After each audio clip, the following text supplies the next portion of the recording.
Dear Journal, what does it mean to be alone? I mean truly alone.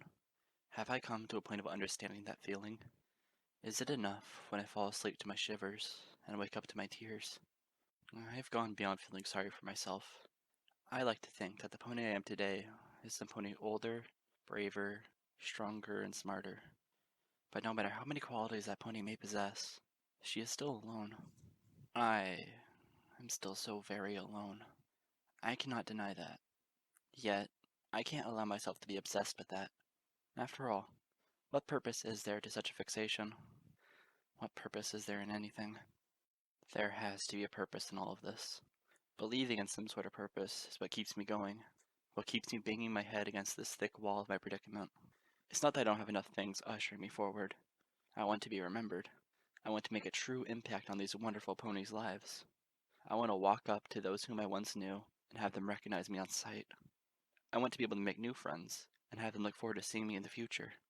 But as I write all of these things, and remember that I am, in fact, the only one writing them, I wonder if I'll only ever be the single, solitary pony dreaming of them, instead of living them.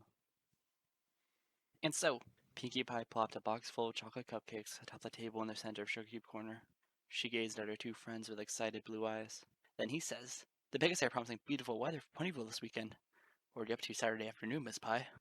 Twilight Sparkle and Rarity gawked at her, their faces blank. "Yes, and?" Rarity chirped empathetically. "I say to him, I'll be up to what I'm always up to on Saturday afternoons. 10 bottles of sarsaparilla and a prayer." Pinkie Pie's forelegs curled up against her chest as she giggled, gasped, and finally exclaimed. Then he laughs and says, "The shores of Lake Maelstrom are really pretty this time of year." She rolled her eyes. Like that has anything to do with sarsaparilla. "Pinkie," Twilight breathlessly remarked. Rarity was leaning forward, her blue eyes sparkling. "You do realize, of course, that the stallion was trying to ask you out?" "Oh," Pinkie Pie blinked. She narrowed her eyes with a quizzical expression. "Really? What for?" "I think someone's smitten with you, Pinkie." Twilight smiled and levitated a mug of tea to her lips. "Please tell me you at least acknowledge his gesture." Pinkie Pie scratched her chin as her blue eyes swam across the ceiling. "I can't remember if I did or not. He kinda galloped out of here really quickly." "Oh," Rarity's face sunk. "Whatever for?" "Beats me. Though it was after I tossed the lemon custard pie into his face." Twilight Sparkle spit out a mouthful of tea. She teetered over the edge of the table and gasped for breath. Rarity was almost fainting. He... What? Pinkie!" Twilight rediscovered her voice in time to sputter forth. "What could have possibly possessed you to toss a pie into a poor stallion's face?" "He was only trying to bridge communication between the two of you." Rarity was still reeling. "What in Equestria were you thinking?" "I was trying to do him a favor," Pinkie Pie barked in her defense. "And just how was that a favor?" Twilight Sparkle exclaimed. "He wanted to go on a date with you." Pinkie bit her lip, then shrugged. "I guess I just remembered something Dashy told me. All stallions ever went from Ramiras and Pie. The poor guy was so shy, I figured I'd cut to the chase." Twilight and Rarity stared at Pinkie Pie for 10 numb seconds, until they finally cracked. A snorting sound shattered into a series of unrelenting giggles. Their half of Sugar Cube Corner vibrated with pure joy's melodic cadence. Pinkie Pie joined in the laughter, though an undeniable redness was blossoming between her cheeks. um, I don't get it. Should I toss a cake at him instead?" "Oh, Pinkie Pie." Twilight Sparkle could hardly breathe. Rarity leaned over and nuzzled Pinkie with a warm smile. "Don't you ever change, darling. One of these days, we're going to find you a gentlecoat who'll gladly take a pie in the face from you." Twilight Sparkle stood up and levitated the box of cupcakes with purple telekinesis. "Come on, girls. Let's get to the park before the other three think we ditched today's picnic." "What about Strudel?" Pinkie Pie bounced happily after them as the three made for the exit of Sugar Cube Corner. "That's a little less messy than pie, though it's kind of crusty." "Oh, I know. I could avoid the glaze. It'd make it much more aerodynamic when I toss it at him." The other two laughed merrily, their high-pitched chorus ringing in my ears as they brushed past my table. I gazed over my shoulder from where I sat. Suddenly, the scent of dust wafted out to my nostrils, and I realized I was squeezing a pair of ancient history books to my chest. Sighing, I relinquished hugging the library's checkouts and opened them up atop the table before me. The inside of Sugar Cube Corner somehow felt less colorful. It was less warm, too. I felt a chill dance through my body as I heard the last traces of Twilight's harmonious voice trailing from my ears. With a shudder, I pulled the stone-gray sleeves of my hoodie over my hooves and absorbed myself in a sea of text as forgotten and timeless as I. It's been almost 13 months since the curse began. In that time, my life has gotten calmer. My days now are filled with tranquility, purpose, and resolve. I'd be lying, however, if I said that things have gotten any easier. There are some nights when I don't have a magical tune echoing loudly against the walls of my mind. These would be blissful evenings, except that they afford me a chance to dream. There is nothing that makes a prison more painful than being able to dream. After all, what is the power of damnation without a slice of hope to merit its potency? When I dream, I see myself trotting across an empty Ponyville. There are no other ponies besides me. I am the only equine soul to be seen or heard. Every hoofstep is mine. Every written word belongs to me. Every breath and song and sob holds anchorage in my throat, and mine alone. While this may seem like a nightmare, there are times when I prefer the world of these dreams to that which I'm forced to endure every day. At least in my dreams, I am encompassed by desolation, a far more sensible prison than one that is barred with the faces of so many happy and warm ponies. Seeing Twilight Sparkle smiles, hearing her voice, I am reminded of what we used to be. I am reminded of the days when we and Moondancer were fools, when we played in the parks of Upper Camelot, reenacting major events in equestrian history. Moondancer liked to pretend she was Princess Luna, and Twilight, of course, was always Princess Celestia. More often than not, I was stuck with playing the role of Starscroll the Bearded. The other two would giggle and poke fun at me for having to portray the surly stallion sorcerer in our little get-togethers. It was worth it, though, because nothing made Twilight more happy than to be Princess Celestia.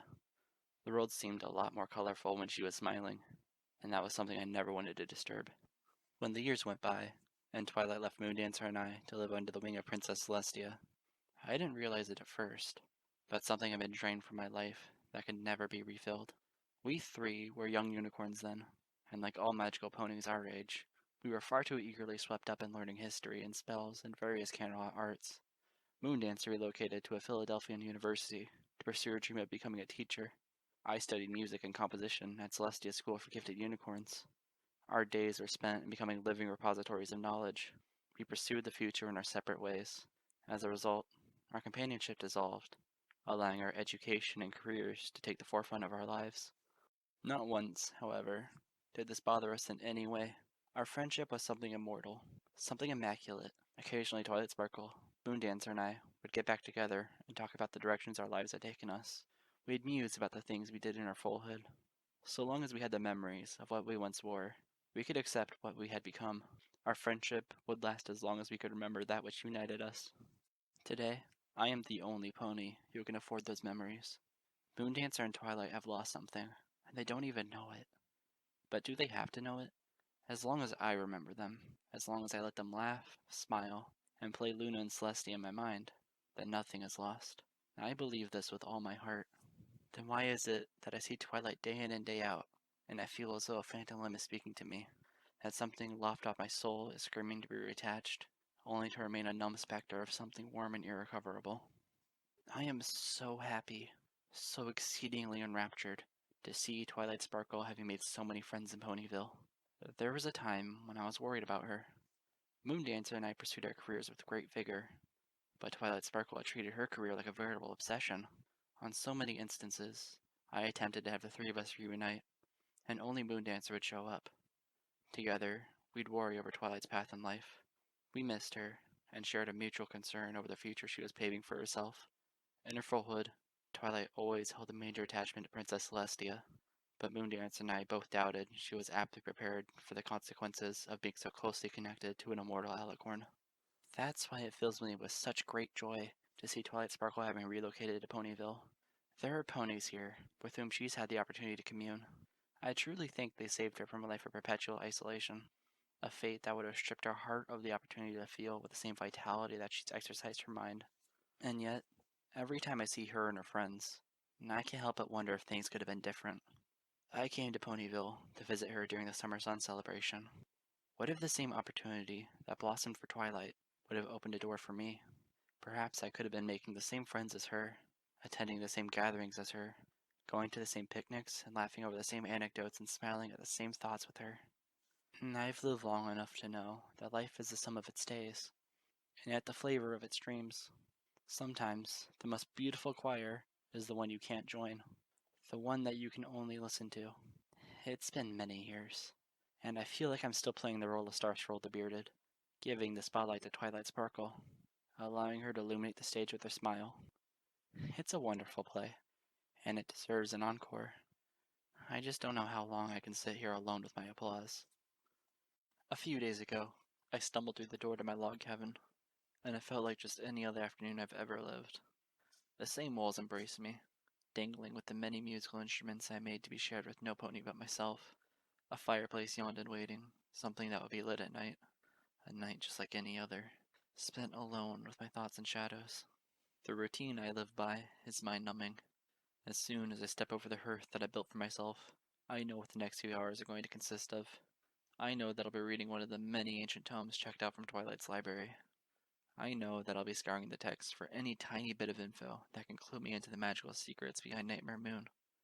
I know that I'll come up with either nothing or very little to go by, and the rest of the daylight will be spent sitting out on the patio, attempting to eke beauty from the fringe of the wilderness around me.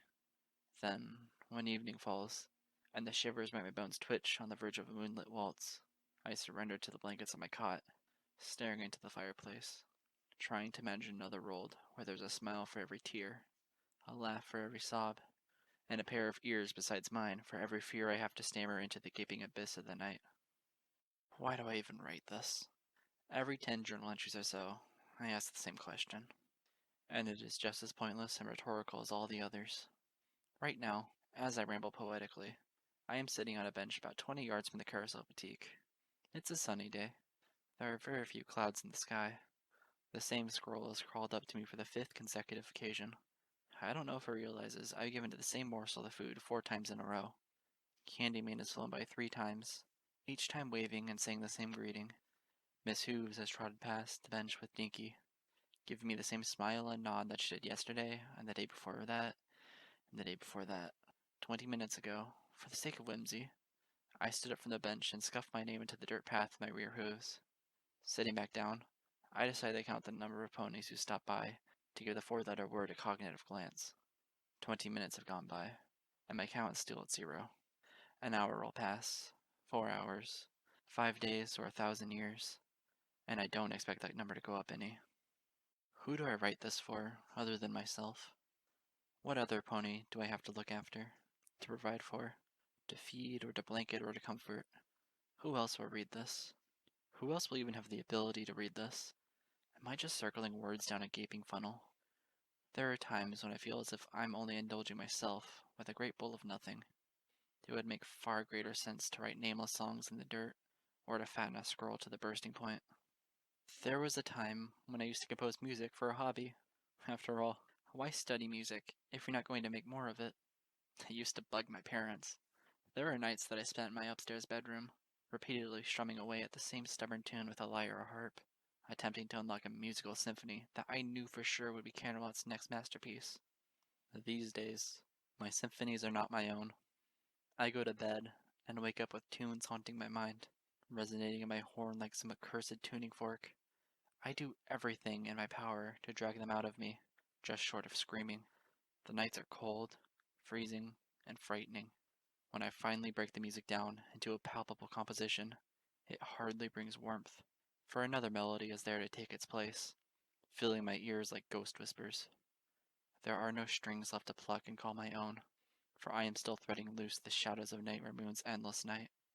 Perhaps then, what's left of me to claim as my own is my words. This journal is a solitary piece, performed in an a cappella, an ode to joy.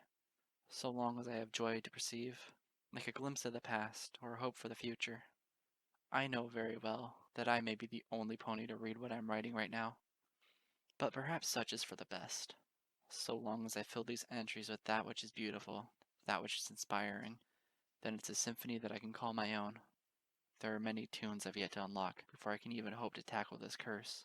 However, I must never lose grasp of the most important composition, to which I am the one true conductor.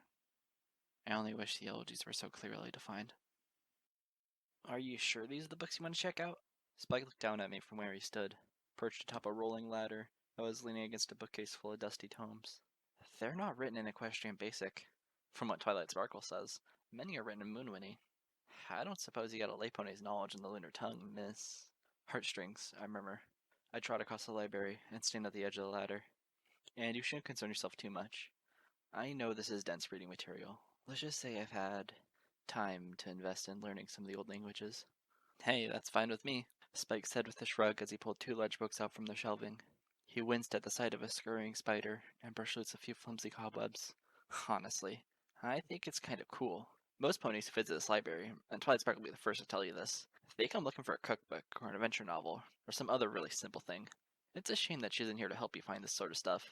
Then again, he smiled as he crawled the small, portly frame down the ladder, bouncing the books in a tiny hand. Maybe it's for the best. She'd get all excited that a fellow unicorn was checking out stuff this old and would talk your ear off about ancient equestrian history. I couldn't help but branch the thinnest of smiles.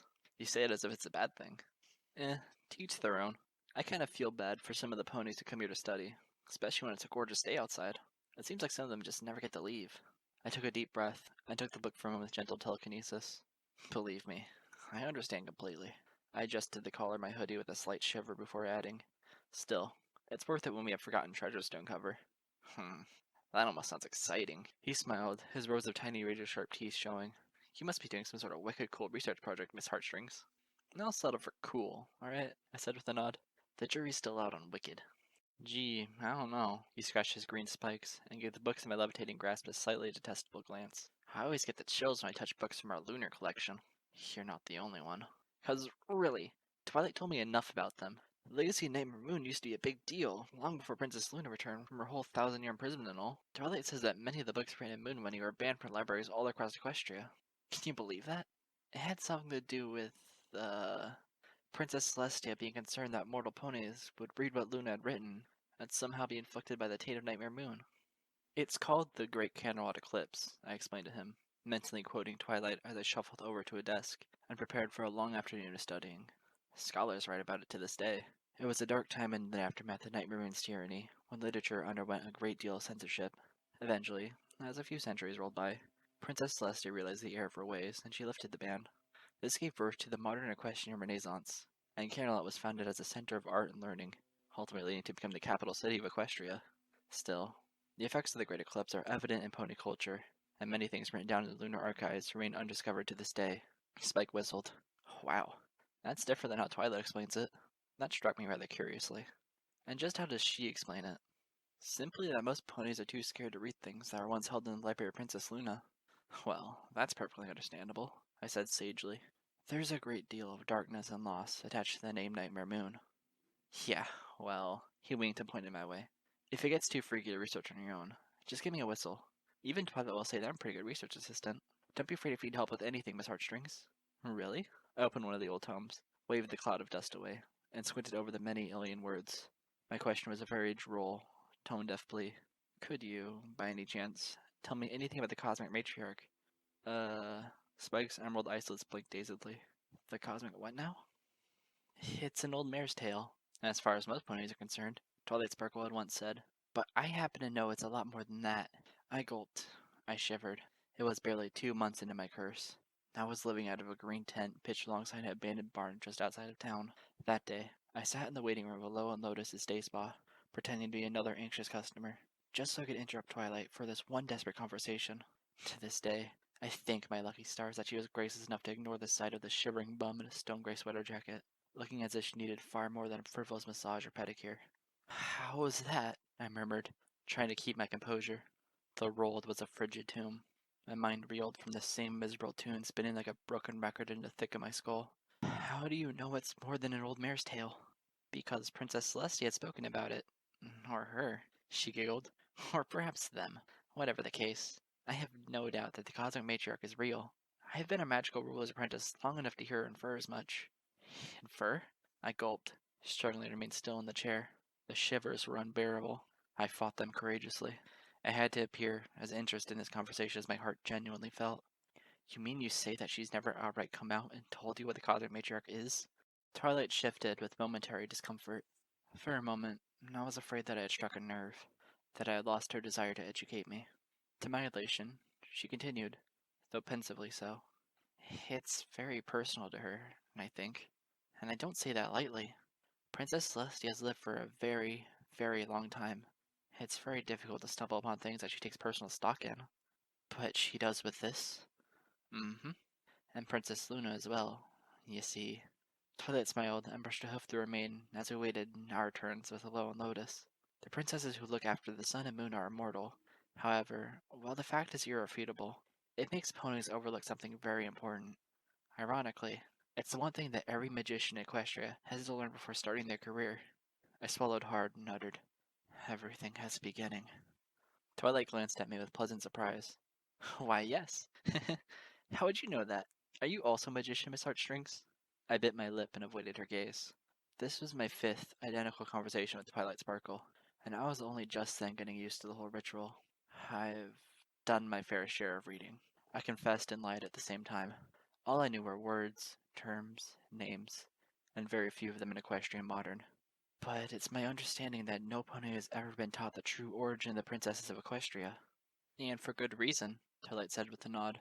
Her lavender features were bathed in the gentle light of an aroma candle, giving my foalhood friend an ethereal quality as she spoke of holy things.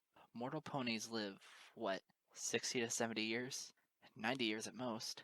Starswirl the Bearded was a major exception, of course. But most ponies are lucky if they don't see so much as a century go by before their time on Earth is over. Can any of us really imagine what it's like to be an alicorn? To have lived for eons? To have seen the foundation of this world, and the birth of the sun and moon themselves?" I fought another wave of chills, staring off to the distant candles as if they were alien stars twinkling beyond us. "I can imagine many things. It's a whole different situation to feel." I glanced back at her. I could only hope my eyes were as sincere as my words.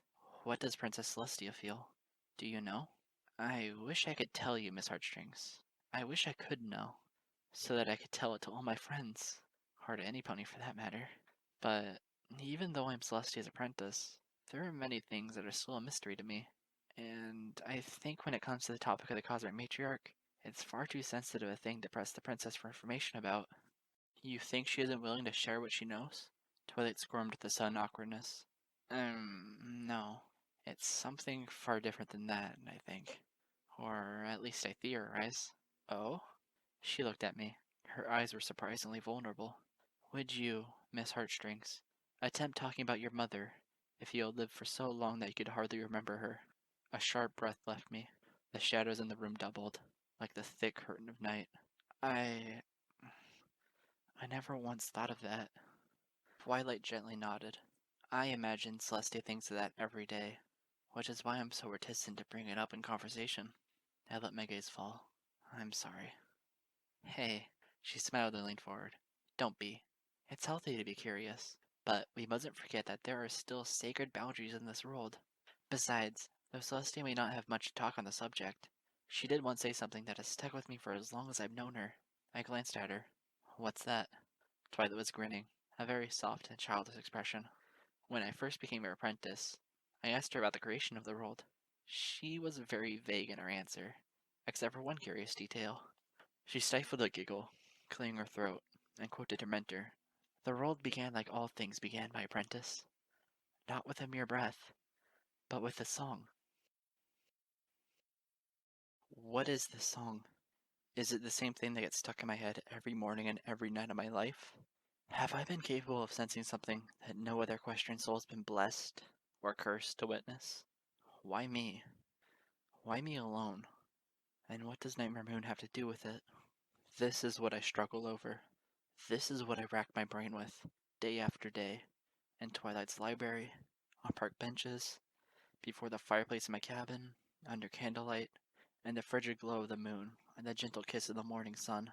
I rummage through books, tomes, scrolls in search for an answer, until my eyes gloss over with the dust and exhaustion of all the ages this mortal soul is constantly struggling to catch up with. It's taken me several months, and I am only barely scratching the surface of history's forgotten answers, assuming that they are indeed answers, and not just red herrings disguised by the obscure layers of time. The richest details are lost in several languages, and most of them dead. I have relied on codex, translations, almanacs, and various other legends that dig and chip away at mountains of lunar speech, and the most I know is that there is even more that I don't know, and may never know. Was Nightmare Moon a musician first, and a despot second? This should come as no surprise. My constant research over the last year has granted me remarkable insight. It turns out that every sentient culture in Equestria has a common retelling of a great deceiver whose gift was in the musical arts before turning into a bane of righteousness. Minotaur's write of a royal lyricist who, once scorned by a lover, trapped his entire kingdom in a labyrinthine spell. Diamond dogs, Often considered to be illiterate, actually possessed several scrolls depicting a tribe of murderers who led their brothers astray with a howl of cyclones. Even dragons have a spoken legend that tells of an ancient queen who petrified her brothers and sisters using a magically resonating diamond.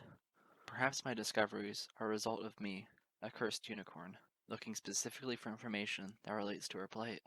Still, I can't shake the uncanny coincidence of so many similar legends being told across multiple different civilizations. It's no secret that Princess Luna has an appreciation for musical arts. Then again, so does Princess Celestia. The sisters are both Alicorn rulers of ponydom, and it'd be a heinous crime to not invest in the same culture that defines those whom they rule over.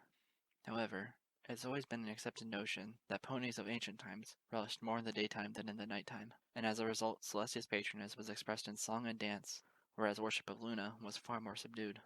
It doesn't take an immortal soul to imagine Luna seeking music of her own to fill the gap. But what connection could that have, if any, to the cosmic matriarch? I am certain, no, I am convinced that there must be a common thread. Twilight Sparkle is an apprentice after Celestia's own heart. If she quotes the princess, saying that all things began with a song, I simply have no choice but to believe her. Our Alicorn rulers began when the rest of the world did. They're the only ones possessed with the ability to remember. What better way is there to preserve memories than through music? Yes, this song is real. I am a lone soul, imprisoned in a cold bottle echoing against these ghostly melodies, like hidden phantoms on the dark side of the moon. Once I find them, I can find myself, and maybe, just maybe, I can rebroadcast them to the world, so that more ponies than just the alicorns can remember what has been lost since the foundation of everything. And then I can be as real as a song too. Just yesterday morning, I knew it was time. I had put off the performance of the Threnody of Night for far too long. I had run out of excuses, just as I had run out of fear. There comes a time when the desperation to find answers overcomes the trepidation of the cold journey ahead. Yesterday was just such a time. I had all the bits I needed to buy the ingredients. I had all the time to make my trip.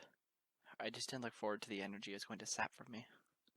I needed to go to the Everfree Forest, and that meant bundling up. Where I was headed, the hoodie simply wouldn't be enough. It started with woolen socks. I slid them over my hooves, then slipped them into thick goulashes that went halfway up to my fetlocks. I grabbed a thick brown cloak that I hadn't worn in over a month, and draped it over my entire body. Next came a familiar yellow scarf that I had carried with the felicity of an elegant unicorn's generous smile. Finally, I grabbed a black snow cap that I had sewn for myself, with a hole made to allow my horn to pierce through. Grabbing a bag of bits, I telekinetically flung the dual hoods of the sweat jacket and cloak over my head and stumbled out of the door of my cabin. It was a 30-minute trot until I would get to the edge of the Everfree Forest, to where the thick bundle of clothing would prove useful. Until then, I sweated uncomfortably, assaulted by a warmth that was actually unbearable for once. Despite the temptation to strip at least the cloak or goulashes, I pressed on, knowing that soon I would be wishing for all the world's blankets to be engulfing me. I wonder what I look forward to the least, making the trip, or performing the instrumental once I had acquired what I needed. I had to keep my mind distracted, if only to give me strength, if only to make me think of other situations where sweating profusely was as comical as it was awkward, like trying to explain my cutie mark for the millionth time to Applejack's Rarity sisters, or receiving a flower from Morning Dew. Morning Dew.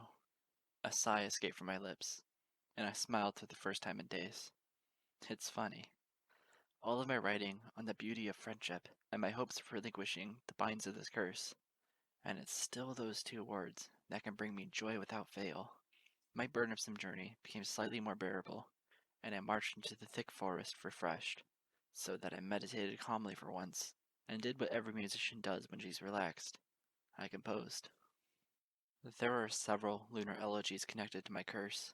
I know this only because they are all that I've discovered so far. They come to me without warning or announcement, infecting my mind, born in sleep or in waking fright.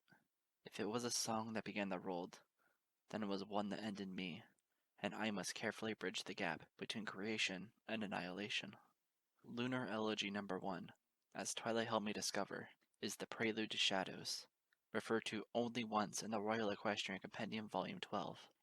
It's the first piece of evidence in the Lunar Archives that suggests that Princess Luna ever took a hobby in musical composition.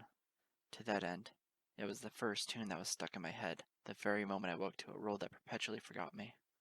Like all of the elegies that come to my mind, I endeavored to understand the nature of Prelude to Shadows. That meant performing the melody myself once I had completed the composition.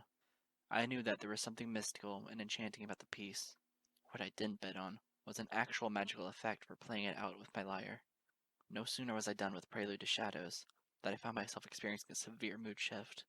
I became nervous, paranoid, and easily frightened. Every loose shape and beam of light spoke to me, as if something beyond the walls were closing in. I was almost mortified when another tune immediately took the prelude's place in my mind. Lunar Elegy No. 2, also thanks to Twilight, would turn out to be called Sunset Bolero. When performing the prelude and the bolero back to back, I realized that the music called for a smooth transition. It was then that I realized that the elegies coming to my mind weren't just random tunes. They were a suite, and I was on the verge of unfolding a grandiose symphony of mysterious proportions. When I first played the Sunset Bolero, I was pleased to not experience a wave of uneasiness, the likes of which the prelude afflicted me with. Instead, I was overcome with an excitement I didn't expect. My heart's pulse rate went up, and stayed that way for over 36 hours. I felt like I could run a marathon. Whether this was magically the result of the bolero's heavy percussion, or some sort of unexplained impetus that only Nightmare Moon could understand, I was at a loss to know. I was merely a mortal playing the tunes of an earthly alicorn spirit. I was willing to bet that with only 2 performances, I was retaining more knowledge than even poor Princess Luna herself was capable of doing at that point in time. Lunar Elegy No. 3 took me a while to figure out, for I at first thought I was simply hearing Sunset Bolero over again. It took several hours meditating into the long cold of night, but finally I realized that the third elegy was a modified version of the bolero, slowed down with a melancholic dissonance. Desperate for an explanation, I rummaged through the lunar text available to me in Twilight's library. It took over 2 months, but upon mastering enough words of the lunar tongue, I was finally able to look up an ancient passage depicting Princess Luna and a second composition of one of her previous songs. This was how the March of Tides was born. Performing the March of Tides had an instant effect on me. It made me lightheaded, and time seemed to slow down. I realized then what the Sunset Bolero was preparing me for. Because if my heart wasn't ready for the creepy effect of the march, I may not have been able to finish the composition. It was at this point of discovery that I realized that not only were these elegies meant to be performed in time, but they were being fed to me in just the perfect order, as if there was some invisible purpose behind the whole thing. I now had an even greater reason to practice these enchanted tunes, for I suddenly felt that some other spirit besides myself was involved. Lunar Elegy No. 4 had no title, because for the longest time I didn't desire to name it. After the first performance, I had a panic attack, because I was blinded halfway through the instrumental. There's really no better way to describe it. Halfway through the performance, all of the lights and colors were sucked out of the world. I remember collapsing in the middle of my new cabin that night, shivering, clutching at the shadows. I think I may have even screamed for help, not that any pony could have heard me. It's difficult to remember. The important detail is that when the morning sun came, I could see it, and I was enraptured. After that, I gave up on pursuing the elegies for over 6 weeks. Could you blame me? I was dealing with a symphony that was beyond my control. My curse certainly wasn't being lifted with any of my subsequent performances. Besides, understanding it didn't make me any less vulnerable a mortal soul to the work of an equine goddess. However, as the days wore on, and the fourth elegy resonated in the recesses of my mind, I was drawn back to the lyre like a mother to her sickly foal. I picked an evening when the moon was full. It was a pale glow of comfort to my frightened senses as I plucked forth at the strings once again. I performed the first elegy, then the second, then the third. Sure enough, halfway through elegy number 4, my vision left me. Bravely, blindly, I strummed on, and when I was finished with the composition, my vision returned. Not only that, but I was experiencing a strange peace, a tranquility that kept me awake and resolute in the middle of the night's freezing stare. The next day, I did some research at Twilight's library, and almost immediately stumbled upon an ancient tale about Princess Luna curing a village of a pestilence that had afflicted the pony's eyes. What was more, she did it with a song, and the name of it was Darkness Sonata. After the harrowing circumstances involving the sonata, I felt as though I could take on anything, so I engaged elegy number 5 with great courage and vigor. It turned out that my guile was almost for nothing. The fifth elegy resulted in a very comforting, almost whimsical experience. I wouldn't necessarily call it happy. A more appropriate word for it would be secure. According to Twilight Sparkle, the name of the instrumental is Waltz of Stars, and it's an appropriate name too. Its cadence mimics the uplifting beat of the bolero, while incorporating a dissonance akin to the March of Tides, whereas Waltz of Stars achieves a far more transcendental effect. Playing the Waltz of Stars was ultimately a neutral experience. While the tune's whimsy and ethereal quality enchanted me at first, I felt for days after the song's performance a sense of longing. I couldn't sleep, on account of how pathetically lonesome I felt. I couldn't stop thinking about the song, about the void through which my strings echoed, as if I was calling out to long-lost sisters I could never see again. Why siblings? I still don't quite understand it, but when I think about the song, I look up at the starry expanse, and suddenly I feel as if I have all the answers, even if they're not all discovered yet.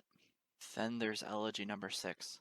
Twilight Sparkle immediately recognized the tune, and then she shocked me when she said that it was none other than the anthem to the Lunar Empire. She explained to me that the song had in fact been used as a military call to assembly in the years preceding the rise of Nightmare Moon. Before Princess Luna was banished with the elements of harmony, her tainted spirit tricked many unicorns into following her will. The result was an army that had gathered under Nightmare Moon's lead. Using these ill-fated ponies, the Dark Alicorn attempted to usurp the power of her sister and all souls who defended her. It pains me to think that I was being taught by invisible tongues to learn a tune that had once been the bane of my very own ancestors. Unicorns almost went extinct as a result of the war between the holy siblings of Equestria. The elegies I was uncovering were frightful and mysterious, but they were not without their own sense of beauty. I think it goes without saying that even the most insidious of tools we invent in this world all start as a noble work of art. So, with great zeal, I pored through the pages of every ancient tome I could find. I soon discovered that almost anything related to the sixth elegy had been eliminated from modern history. In a way, it makes sense. No pony in their right mind would want to see anything like the Lunar Empire become reborn in our day and age. Still, it's such a tragedy that fantastic works of art, beautiful by their merit alone, must absolutely be destroyed along with the nefarious shadows of the past. As my mind swam with melancholic tunes being sung to my mind, it soon became clear that I didn't need to know the actual name of the elegy to ascertain its composition. Ever since my plight began, I have possessed an inexplicable sense that is not blemished by the fears and prejudice of time. Furthermore, I, of all ponies, should know that words are meaningless in my search. I can only imagine how much of Princess Luna's heart went into her symphony before her poisoned mind transformed it into something wicked. I decided to call the sixth instrumental Moon's Elegy, and its impact upon me was immediately noticeable upon performance. As soon as I had finished strumming the composition, I felt the chills of my curse doubling, tripling. It was as though every warm piece of the world had been pulled away from me. I felt numb, cold, hungry, and very impressionable. It suddenly made sense why this was such an easy song for corrupt warmongers to wield. If enough zealots were exposed to the Moon's Elegy, I could see a despot like Nightmare Moon making them do anything with the simple promise of lifting the very effects of the tune. As a matter of fact, the only way I was able to free myself from the paralyzing cold was to play my way through elegies number 1 through 5. Perhaps, then, it's excusable as to why I've been so hesitant to tackle elegy number 7, a tune that Twilight Sparkle has herself called Threnody of Night. A threnody is a song of tribute to the dead. I've hoped to be many things at the end of unraveling this curse, but dead isn't one of them. And yet, what else am I to do? I certainly can't quit on these instrumentals. I learn them as I discover them. There is no skipping a tune, no jumping ahead to see how the entire symphony ends. I can't track down Princess Luna and ask her for help. I can't send a letter to Princess Celestia and call upon her wisdom. With the exception of Twilight's insight and Spike's research skills, both of which are fleeting at best, I am alone on this journey. It's a cold and treacherous trek, like a single pony flung into endless night, or a lone body trotting through a gloomy jungle. Yesterday, at noon, I marched slowly through the everfree forest. I had no choice but to take it easy. It didn't matter how desperate I felt, breaking into a full gallop would waste my energy, and I was utilizing every bit of stamina and keeping myself from passing out in the middle of that dense foliage. It was cold, so very, very cold. My teeth chattered and the hairs of my coat stood on end, even beneath all my bundled clothes, the cloak and the scarf and the snow cap and the sweat jacket. I was about ready to shatter into a million frozen pieces. When the curse struck me, I was located in the center of Ponyville, at ground zero, where Nightmare Moon first touched down upon the earth after 1,000 long years of banishment. For that reason, apparently, I am the warmest in the heart of Ponyville. Moving out, I am shivering along the town's fringes, freezing at my cabin, and downright numb at places very distant from the center, places such as Sweet Apple Acres. In the Everfree Forest, I might as well be dead. The temperature is unbearable. To any other pony, I must look like a feverish mess, shivering beneath layers of woolen cloth. It's a feat in of itself to pass my condition off as a temporary illness. I rarely ever tried out this far, and when I do, it's only when it's absolutely necessary. I needed the materials for performing the Threnody of Night. As a result, I had to keep going. I had to keep piercing the forest. Soon enough, I would have found my destination. Every time I looked at the uneven path ahead of me, the trail appeared to stretch on even further. To avoid fainting, I tilted my gaze upwards and allowed the frail specks of sunlight to bleed through the foliage and play with my eyes, keeping me awake. I have been told that the Every Forest is supposed to be frightening, that the unchecked growth of nature is a scary change from the orderly role that stewards like the Pegasi maintain for us. As far as I'm concerned, all of the nightmarish things of Everfree are invisible and harmless, at least in comparison to the very real cold that assaults my body each time I venture out there. Making a sort of trek like I did yesterday is the mystical equivalent of diving into a subterranean lake hidden beneath a polar ice cap. I'd be warmer if I gathered a syringe full of permafrost and shoved it into an open vein. Toying with the mystical effects of a lunar curse is hardly a game, and yet I have no way of dissecting my situation unless I play with it just a little bit. I had to keep myself distracted. I thought of the Threnody. I thought of the musical notes burned into the back of my brain. My ears twitched as I imagined each tune long before I performed them. In the streets of Ponyville, before the gracious bits of other ponies being flung before me, I had practiced the tunes, but each occasion was a purposeful alteration of the true composition. I couldn't practice the actual instrumentals by striking each note true.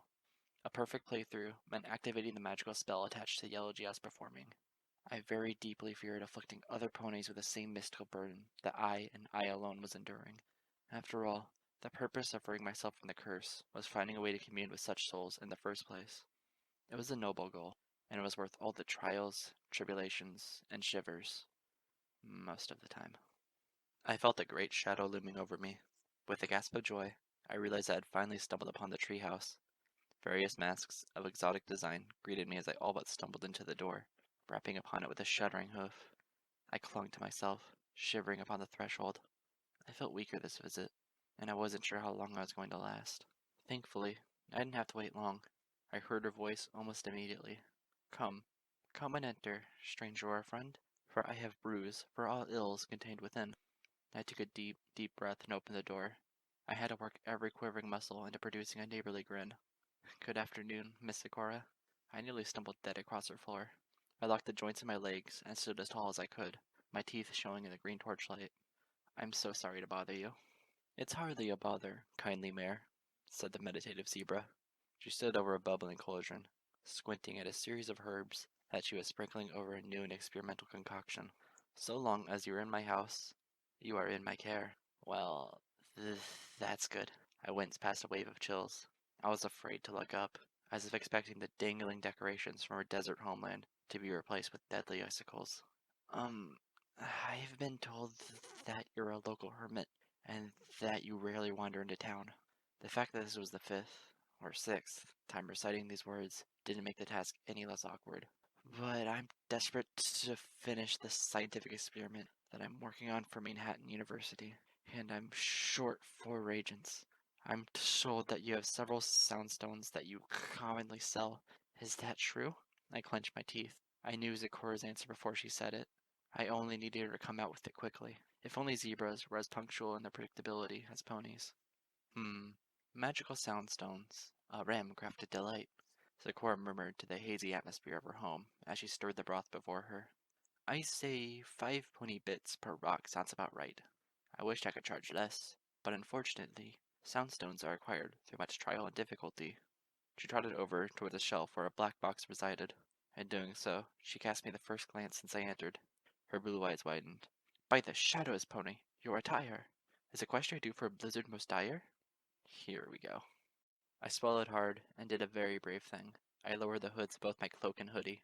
Whether or not Zikora spots the chattering teeth beneath my smiling lips, I can never tell. I can only hope the gesture is enough to distract her, and so far it's worked every time.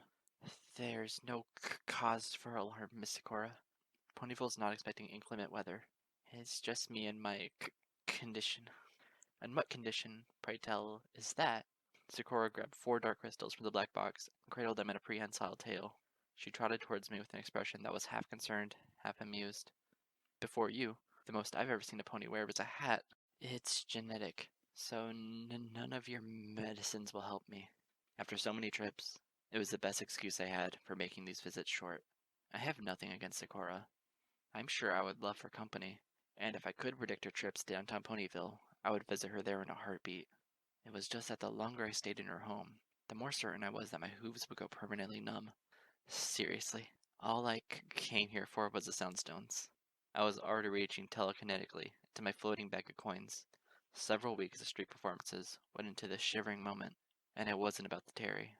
5 bits per stone? It so happens that I have about 20 bits here. Surely, there is more for you that I can do. Sakura's face was long, sad, then suddenly it brightened. Ah, perhaps a sample of dragon's brew. Oh, shoot. She never said that in any of the visits before. Uh, I stood frozen in mid-pavement, like a tourist who had suddenly gotten lost in the middle of a horrible jungle.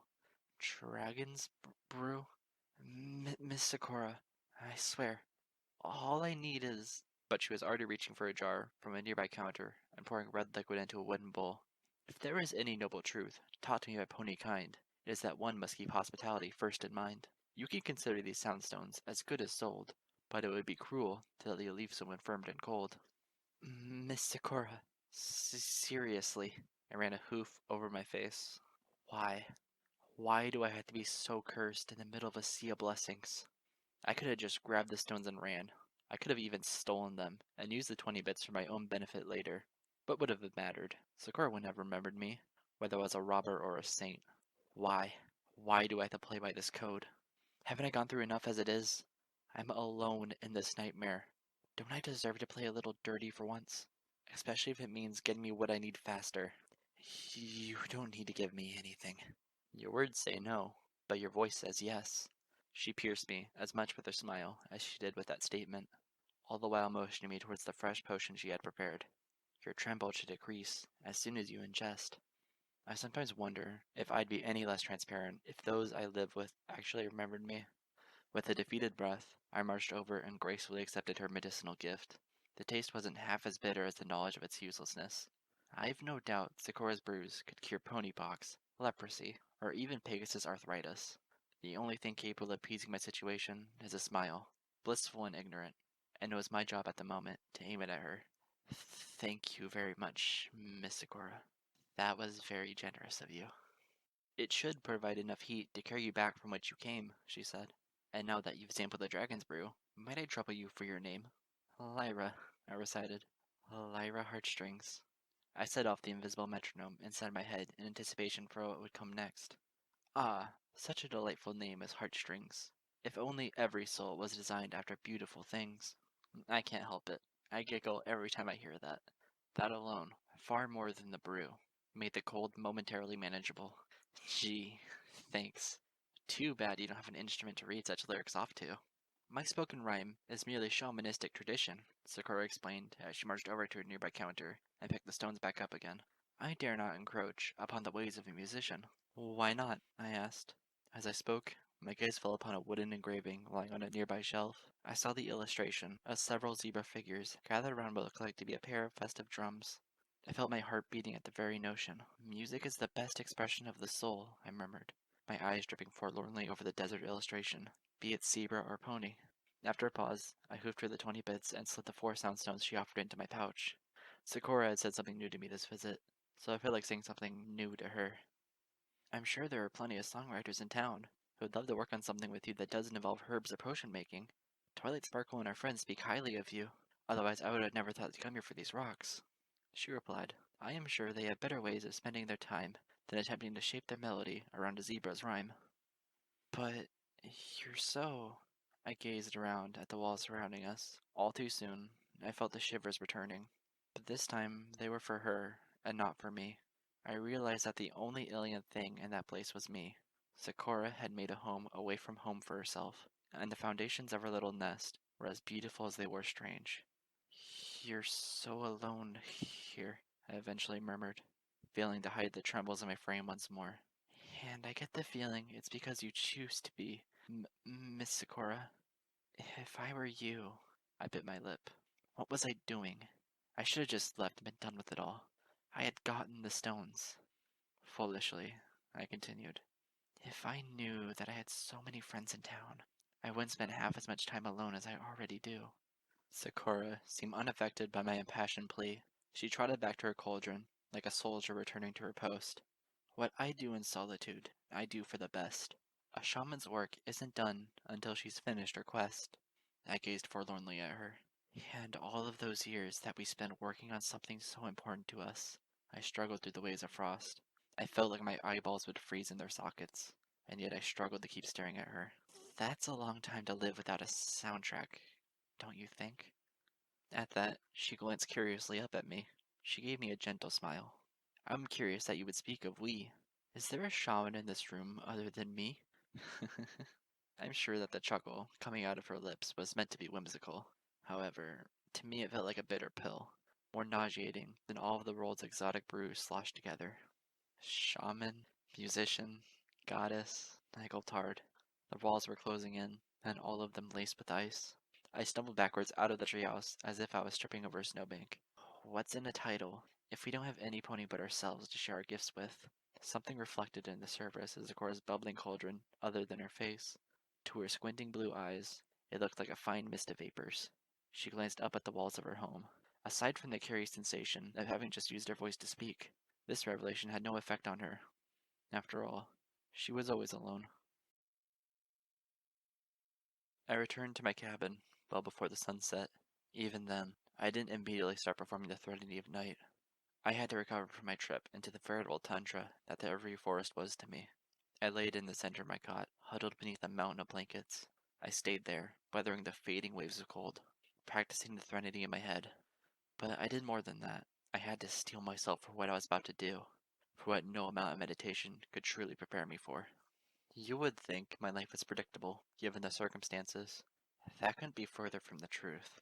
My entire situation is one immense dive into the unknown. Even the very alicorn who invented these tunes is oblivious to the masterpieces I'm endeavoring to unlock. The only soul who possibly knows an ounce of truth is Nightmare Moon, and all ponies, those cursed and those blessed, are equally happy to see her gone for good. It is the task of mortals to make sense out of senselessness. Goddesses have galloped among us for millennia. Our myths never stop being true. When my task becomes too formidable to bear, I simply remind myself that while I may be alone with my memories, I am hardly alone in my struggles. I take little comfort in this understanding, but I do take a decent amount of strength. After an hour and a half of rest, I decided that I was ready. I grabbed my lyre, I grabbed a torch, I grabbed my music sheets, my notes, and an oil lantern. Finally, I brought along the 4 dark crystal soundstones, devices that have been used for ages by rams and unicorns alike for absorbing acoustical frequencies. After hours of reading in Twilight's library, I learned that these same materials were used by proto-equestrians on harnessing the frequencies of mystical enchantment. It's hypothesized that the substance had originally been made out of vibrating stone, whose age predates the first rise of Discord. As a matter of fact, the rocks were believed to be immune to waves of chaos energies. After utilizing them myself, I realized that I could properly channel the effects of the lunar elegies and contain them to a small area of focus, so that the instrumentals I performed became much more manageable. If there was anything I needed from that evening, it was a way to properly manage whatever would come next. With beautiful irony, evening had fallen.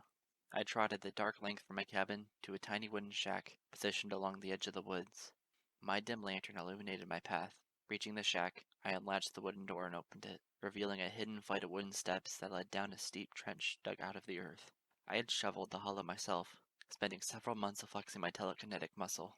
Closing the door to the shack behind me, I marched down the depth of 15 feet until I was finally standing in the center of a 20 by 30-foot rectangular cellar.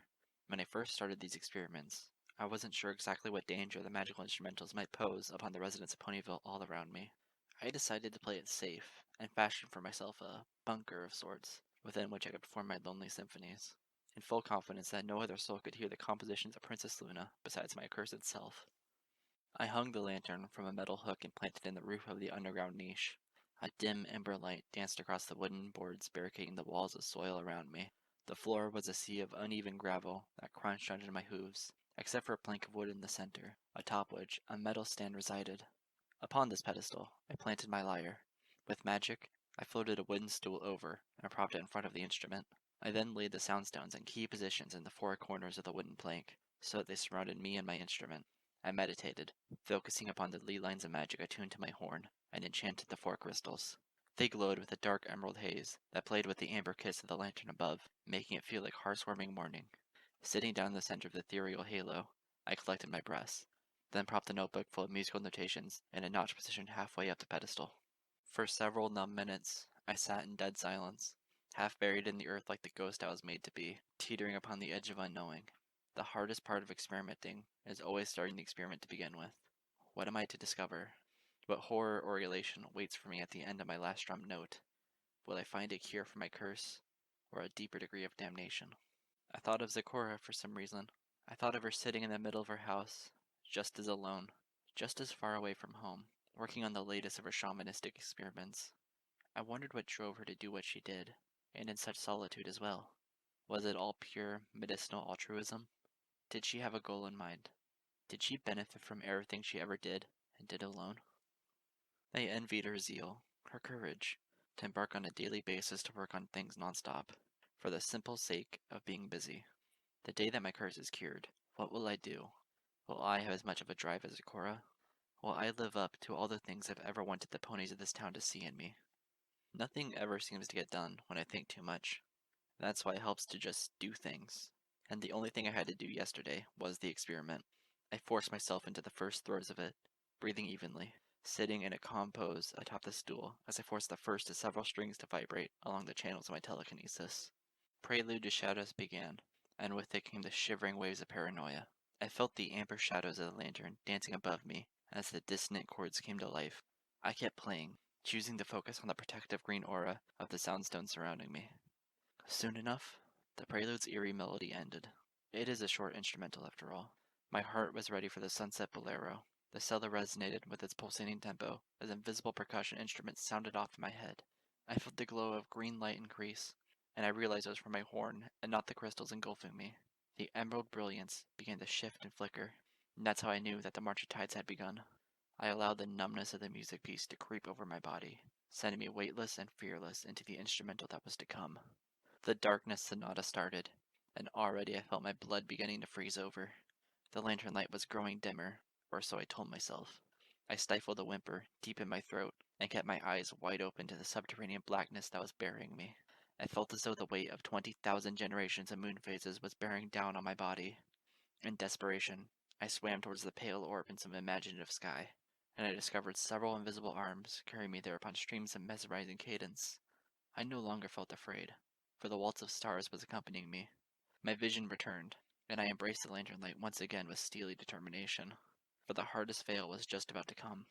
It hit me like a solid block of ice. I nearly fell out of my chair as a frigid kiss of the moon's elegy ripped through me, threatening to shatter my soul like glass.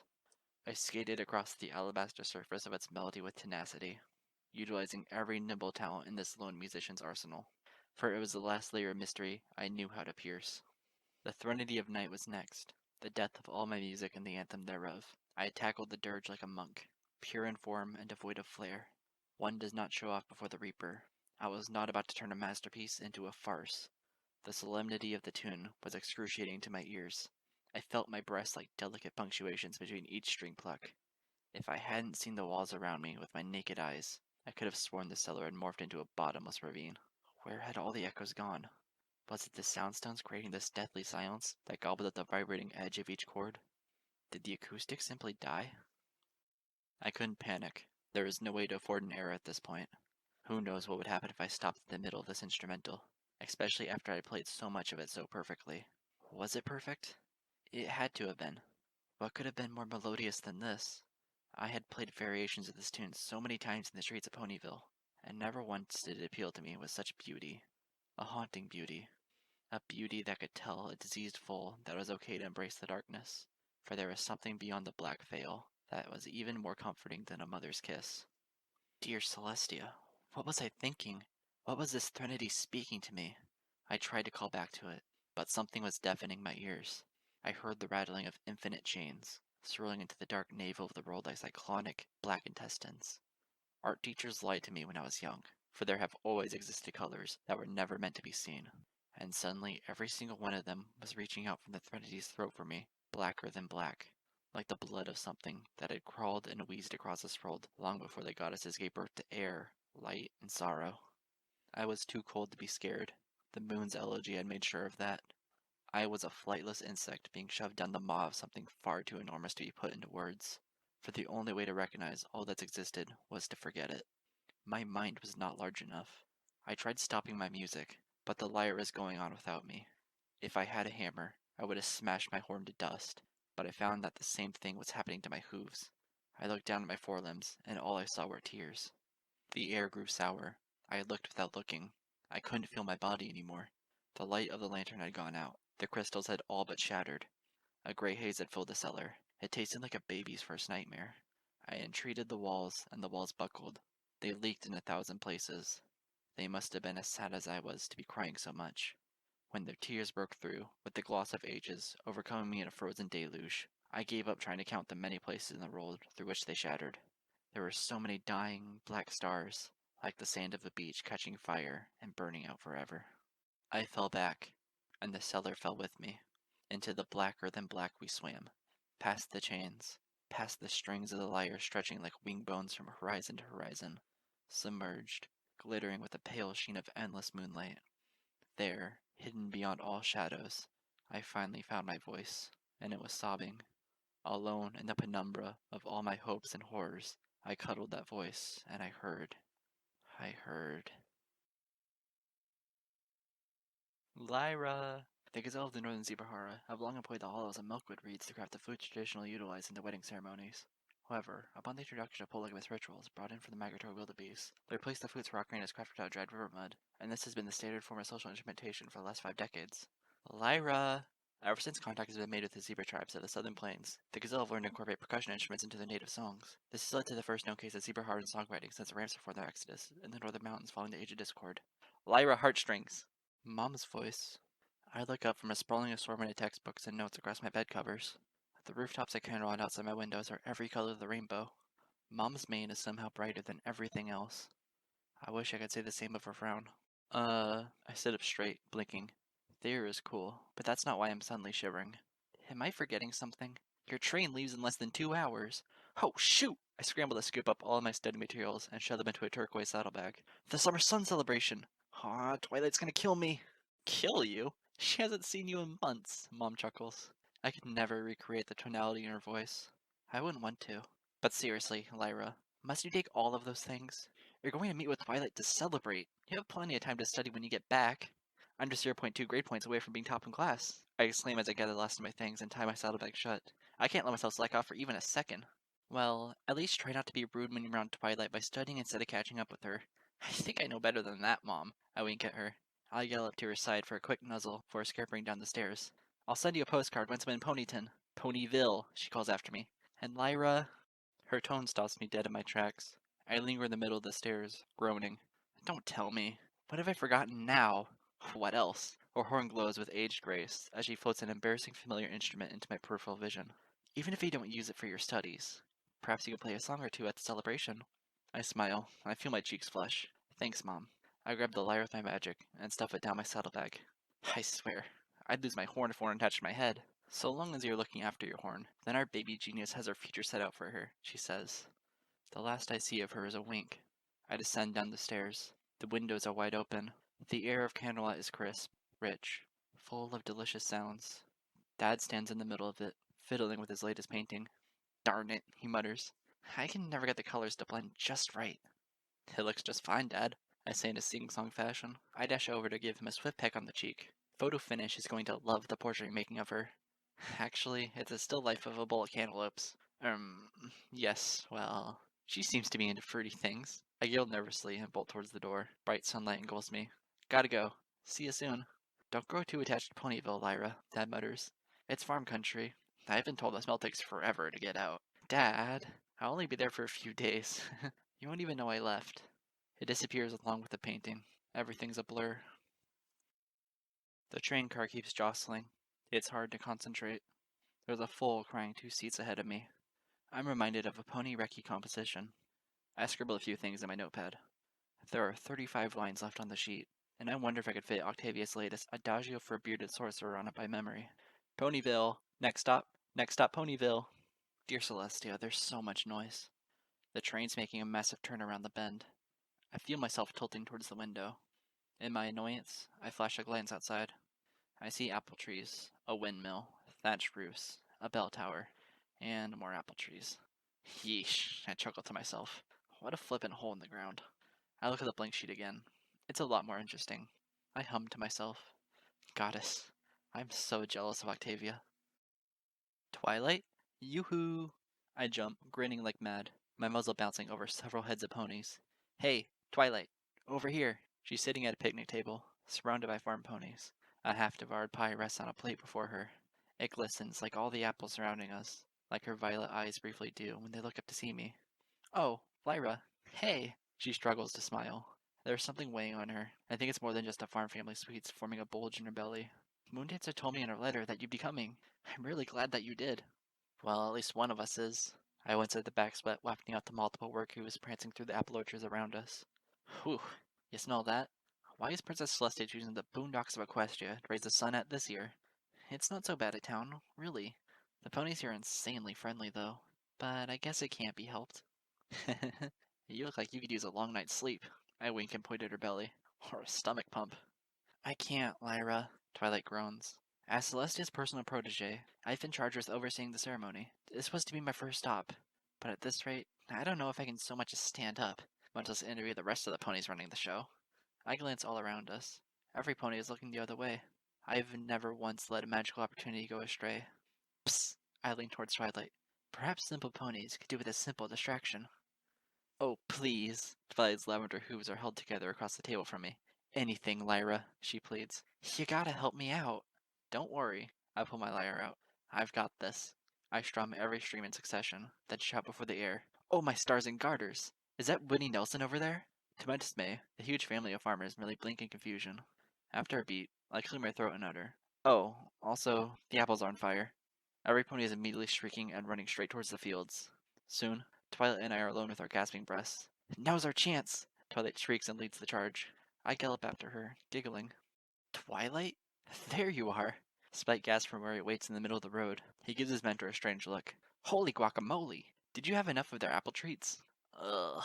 Twilight gulps something down before it has a chance to rise out of her throat. She smiles sickly my way as he trots towards her assistant. Thankfully, Lyra arrived just in time to save my tail. You should thank Spike too, I said with a smile. He told me I might find you here. I had no idea he'd be forced down a gauntlet of pies. Oh, please, Twilight sighed, her face long. Don't say that word. It's not like I don't have enough on my plate. I trot around to get a better look at my full hood friend's expression. Something eating at you, Twilight? Last time we hung out, you couldn't stop rambling excitedly about the latest spell Celestia was teaching you. She's gonna be showing up here tomorrow to raise the sun, right? Aren't you chomping at the bit to see her? If you pardon the old mare's expression. Lyra, you're always studying about the history of music, right? There'd be something terribly wrong with me if I wasn't.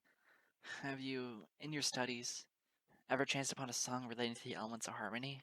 She clears her throat and further utters, specifically dating back to more than 1,000 years ago. Ugh, not this again. Spike rolls his eyelids and trots off towards the center of the town, before the bend in the road. I'll go scout ahead for this dashing rainbow Pegasus, or whoever is supposed to meet next. I scratch my mane and squint curiously after him. Just what's gotten his spines in a bunch? He thinks I'm overreacting. Overreacting about what? Twilight sighs. She's a wealth of knowledge, and yet so much of that is forever a mystery to me. I can never understand her, only admire her. If only Moondancer was here. Together, we might make her giggle. Her smile is half-hearted as she trots towards me. Never mind, Lyra. This is a year just like any other. We should be happy and celebrate the warmth that's given to us on a daily basis. Hey, it works for me, I say with a smile. I heard you're going to be at the library in the center of town tonight. Yes, it's where I'm staying during the celebration. Think you mind an annoying mint green unicorn knocking on the door and chatting it up about music? I'd love to sit and talk with you again, Lyra, but I've got a lot of work to do. There's something distant in her face. It draws the smile away, just as it draws her near to me for a friendly nuzzle. Still, it's nice to hear your voice. It's like a song that I'm happy to remember every time you stop by. Things have been so strange lately.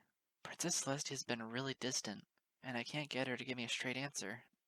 About what, Twilight? Things. Important things. Mysterious things. She steps back and runs a hoof over her head and sighs, as if the entire universe is weighing in on her horn. There's no time to explain. I gulp and gaze at her concern. Not even time for friends? At first, she says nothing. She trots down the road, and only once she's become a shadow does she glance over her shoulder and say with an awkward smile, "Just let me get my work done. Then we'll see what comes next." "I'll still drop by the library later," I call after her. "Do you want me to bring some food and games?" "Please, no food," she exclaims back, then practically growls. "And no games. I'm not in the mood for surprises tonight." "Alright, Twilight. You can count on me." So, you should totally surprise her, I say with a grin. Spring this party you're playing on her like it's a lightning storm. A pink pony gasps from across the dessert counter of Sugar Cube Corner. "Oh, I knew it, I knew it, I knew it!" Her blue eyes sparkle with electricity. "The first moment I saw her, I knew as a pony needed to have a surprise welcoming party thrown for her. Is it true? Is she going to be at the library this very evening?" "Yeah, and she'll likely be there all night until the raising of the sun at your mayor's town hall." "Perfect. Not all ponies are into bonfires, you know. Too many mosquitoes. Blech. This is super duper perfect. I'll throw an indoor banquet and have all of Mrs. and Mr. Cake's finest treats lined up and ready for the scarfing. Ooh, hot sauce. Mustn't forget the hot sauce. Goes great with sarsaparilla, don't you think?" Yeah. We all love sauce. I'm already reaching into my saddlebag. "So, how much is this little shindig gonna cost me?" "Nothing," she grins wildly. "Consider this on the house. And when I say on the house, I really mean on the treehouse, because that's where the library is built. The pony who decided to build that must have had a thing for termites, because I swear. You're pulling my tail, right?" I raise an eyebrow. "I'm from Canterlot, you know. If I wanted to, I could afford to hold 3 banquets and a dance party, and still have room left for my saddlebag to rattle bellhops." "Silly unicorn. Bells don't hop, they ring." "You know what?" I smirk and zip my saddlebag shut. Who am I to refuse a kind offer, Miss Pine? Pie. Whatever. Just make sure you're there on time. Woohoo! She jumps and pumps her hoof in the air. "We're gonna party and we're gonna party loud." Hmm. I giggle devilishly. Somehow, I have no doubt of that. Spike marches out of a tiny room with a lampshade covering his head. Less than a minute later, Twilight rejoins the loud and raving party in the center of the library. She has a burning frown, and it's aimed directly at me. All my hate. I fall back on my haunches and hug myself. I wink at her. "Love you too, Lavender Lumps." "Why doesn't any pony get it?" she grumbles. "Why can't anyone see what this coming day means? It's the summer sun celebration, Twi." I scoot over and go for a deep hug. "Come on, smile. Want me to play the Smarty Pants song?" The hairs on the back of Twilight's coat bunch up. "No, no!" She hisses and stares worriedly at all the ponies around us. "You promised never ever to mention the Smarty Pants song." "But it always makes you smile when we're little fillies." "Things have changed, Lyra. I don't have time for horsing around, figuratively and literally. There's so much at stake." "Yeah?" I whip a tear free and grab a bottle of soda from a nearby table. "Like what?" She hangs her head and groans. "In less than an hour, when dawn arrives, it will officially be the longest day of the 1000th year, and things that have been set in motion long before history can remember will come into fruition." I stifle a burp, wipe my lips, and place the beverage down. Sounds freaky. 1000th year since what? "Lyra, have you ever wondered where the Mare and the Moon came from? We've all been taught stories about the exiled princess, Twilight. Her name was Luna." "Whatever. The fact of the matter is, that's way in the past. What we don't remember has been forgotten for a reason, don't you think?" I smile at her. I can see my teeth glinting in her eyes. "You're getting all washed up over nothing, Twilight. If Moondance was here, she'd say the same. Don't let a bunch of old ponies' tales keep you from enjoying your chance to live in the moment." Twilight bites her lip. Before she can respond, there's a loud shuffle of hooves. Every pony is exiting the library, joining a thick herd that surges towards the town hall on the other side of town. "Princess Celestia," Twilight murmurs.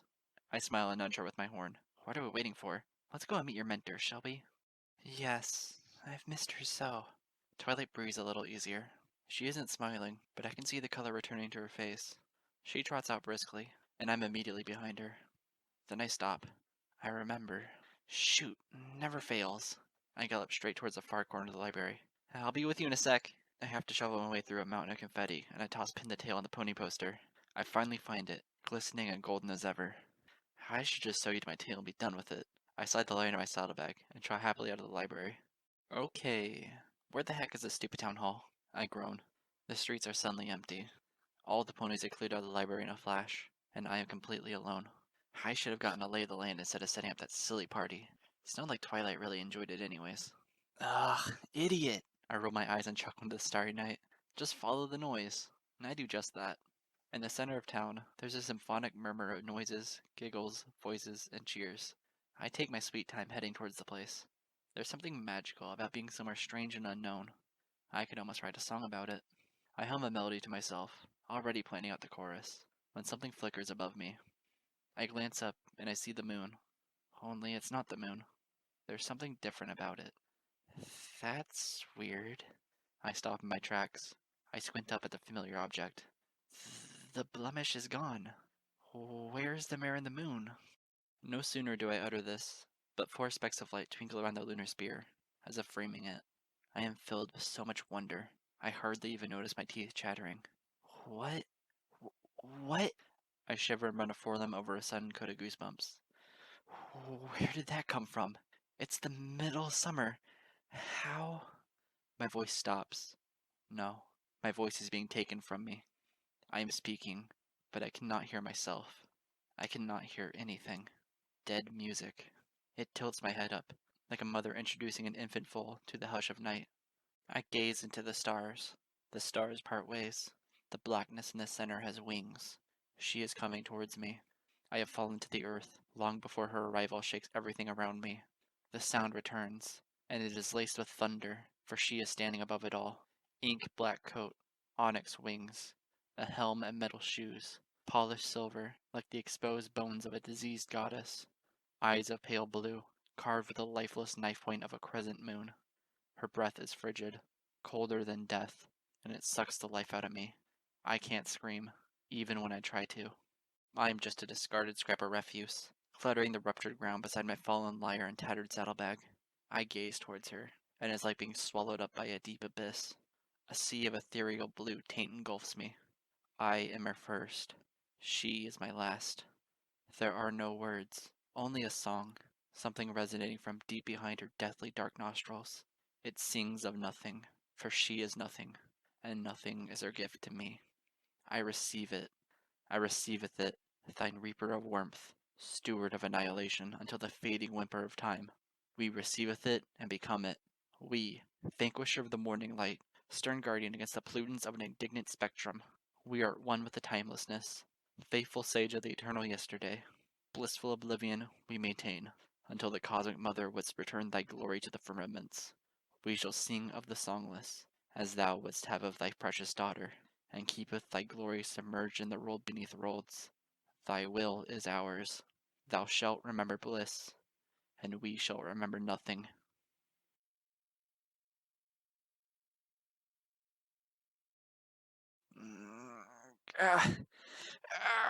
I flail. Bright light. Burning. A pair of forelimbs kicking at the sun, trying to push it away. 2 faces. They gaze down at me, alarmed and frightened. I feel hooves holding me to the alleyway's cobblestone. Just relax. We're going to get you a nurse red heart. You're going to be alright. Where? A weak voice. So small. So frail. Where are we? Huh? Dear Celestia, she's delirious. I wince, struggle, and whimper. We, I, where am I? It's okay. Just calm down. So much noise. I'm shivering all over. Something is piercing my head, drilling my horn straight down through my skull with the force of a million burning stars. So much. I sob and choke. Please, make it stop. What's she talking about? I don't know. She's rambling. Help me carry her. So loud. Make it stop. I can't hear. I'm sobbing. We're moving. There are teardrops on the ground, where chains and ice should be. Everything is bright. Too bright. And the noise. Symphony, stop playing. Stop playing the song. It's not supposed to be heard. We must wait until she returneth. My vision is blurry. All is bells and voices. Quick, I think she's going to a seizure or something. What happened to her? She's all wet, like she almost drowned or something. You ever seen her before? I thought everybody was hiding indoors while Nightmare Moon was out. Mother. My eyes roll back into my head. I cannot find her. I'm so alone. Mother, do not listen. We... I beg of you. I shout. I scream. The music's so loud. She's going to hear it. She cannot hear it. We mustn't allow it. Mother! Oh dear heaven, she's a mess. A Snow White mare is leaning over me inside some place. What happened to her? She, well, th that is... Well? Where did you find this poor filly? It, I don't remember. Do you, Cloudkicker? It was in town, I guess. You guess, Miss Raindrops? We're just outside the hospital. Don't be angry with us, Nurse Redheart. We're just as confused as you are. This celebration, I swear to Celestia. They should stop hooving cider around like party ribbons. She's peering me with several instruments, poking me, prodding me. Tell me, do you feel any pain? I... I... The world is spinning. My head... The music. Your head hurts? How about your horn, miss? Heartstrings. Lyra heartstrings. Will you please turn off the music? I think she had a concussion. Miss Weaver, go fetch some water and please, just stop the music. That's all I ask. We're going to make your head feel better. Just try to relax and... There's a chill in the air. I shiver and clutch myself. My eyes focus, and all I see is vapor. Vapor and lights. What is... What just... I'm sorry? I gaze across the hospital bed. A nurse is reeling beside me. She leans against a wall and shakes her head before looking at me crookedly. You were suffering from... She winces. Blessed Hippocrates. What was I doing just now? I think... I gulp.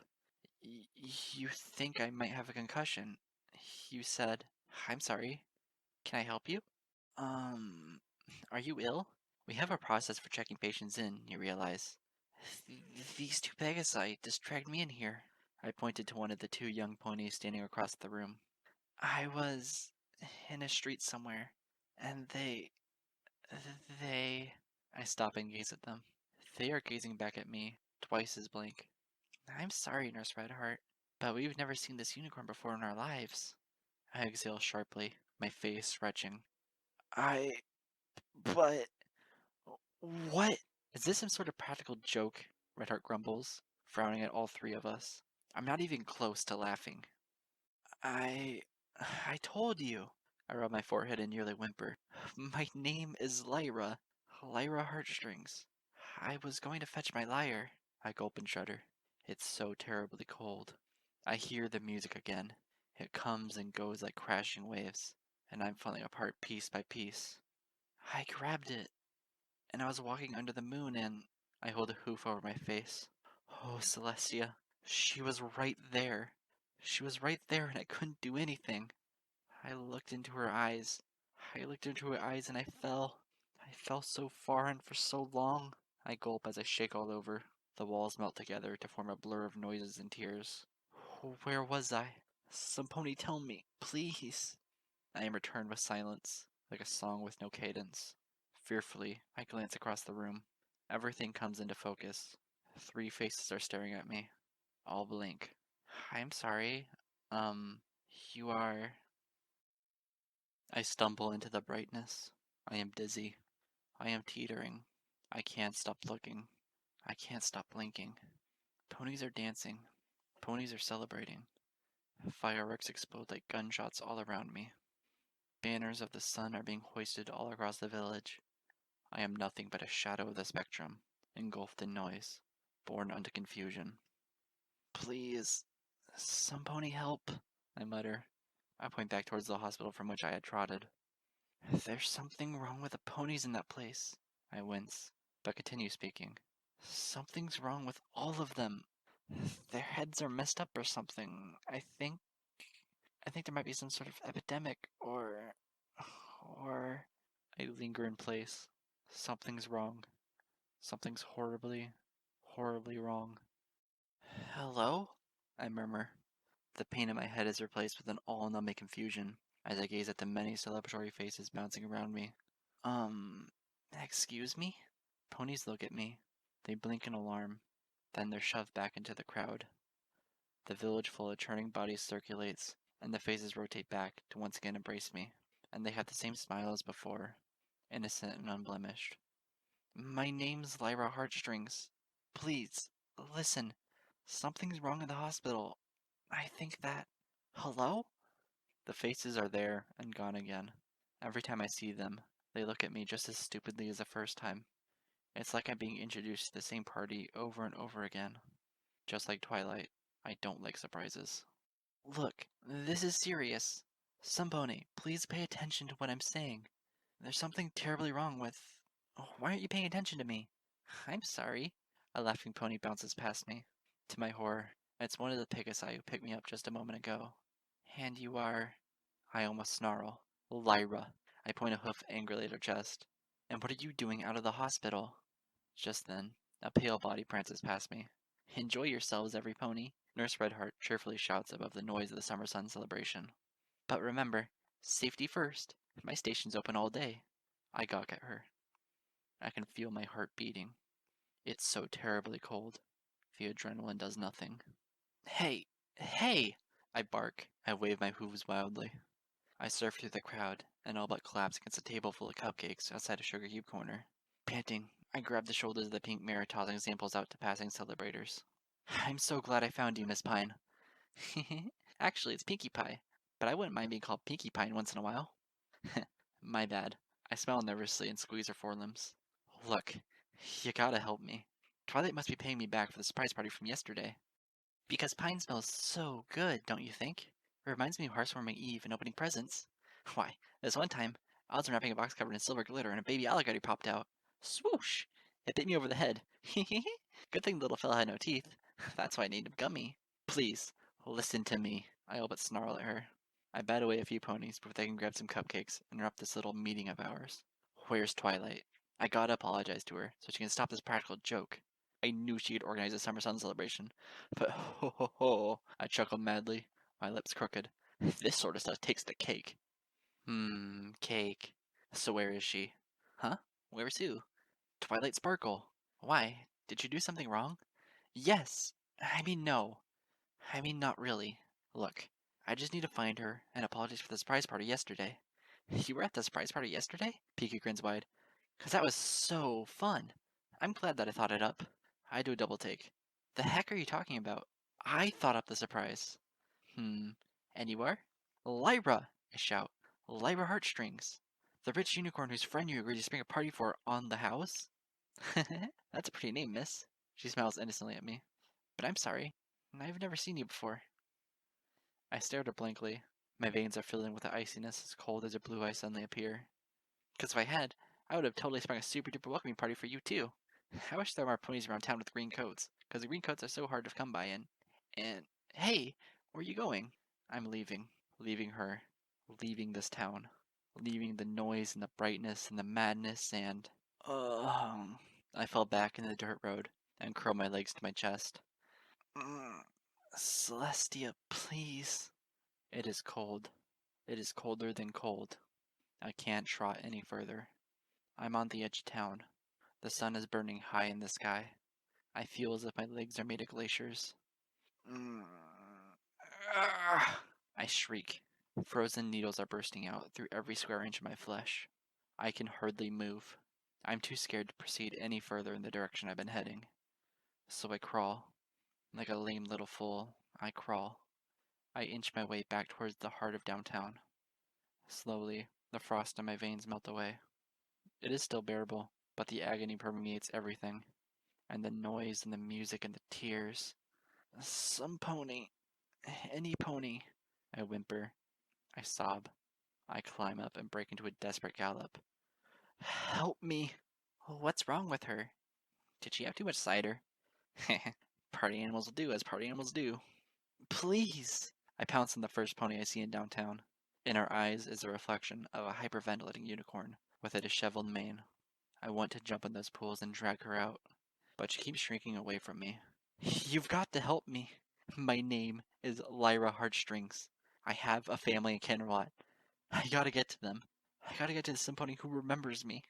Hey, relax. You need help. We can find you a pony who can... Who can...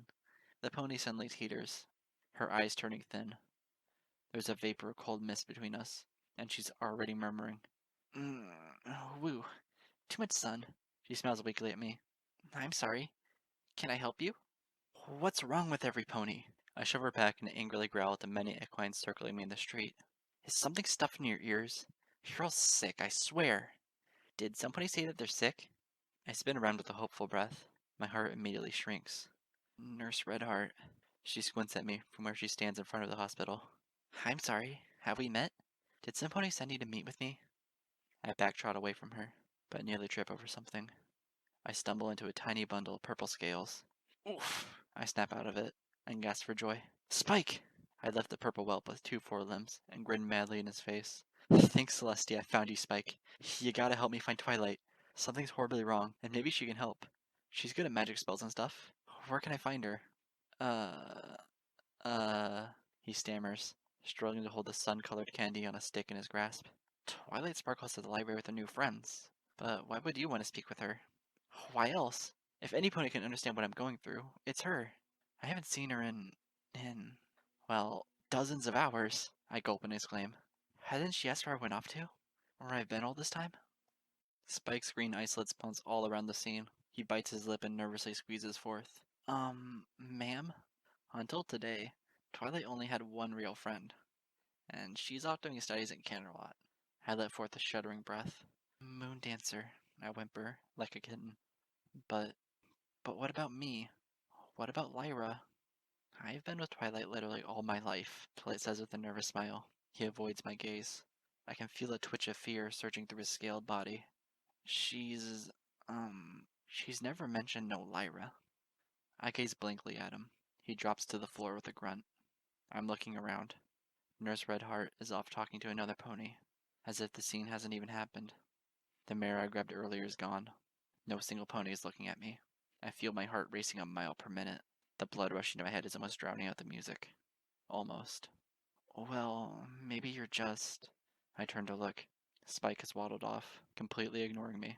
He's already several yards away, gawking and clapping at a magical act along with several colts and fillies. Delirious. I start to hyperventilate. Every time I close my eyes, I see something beyond the darkness. A place where songs go to die. I feel as if I'm headed there too.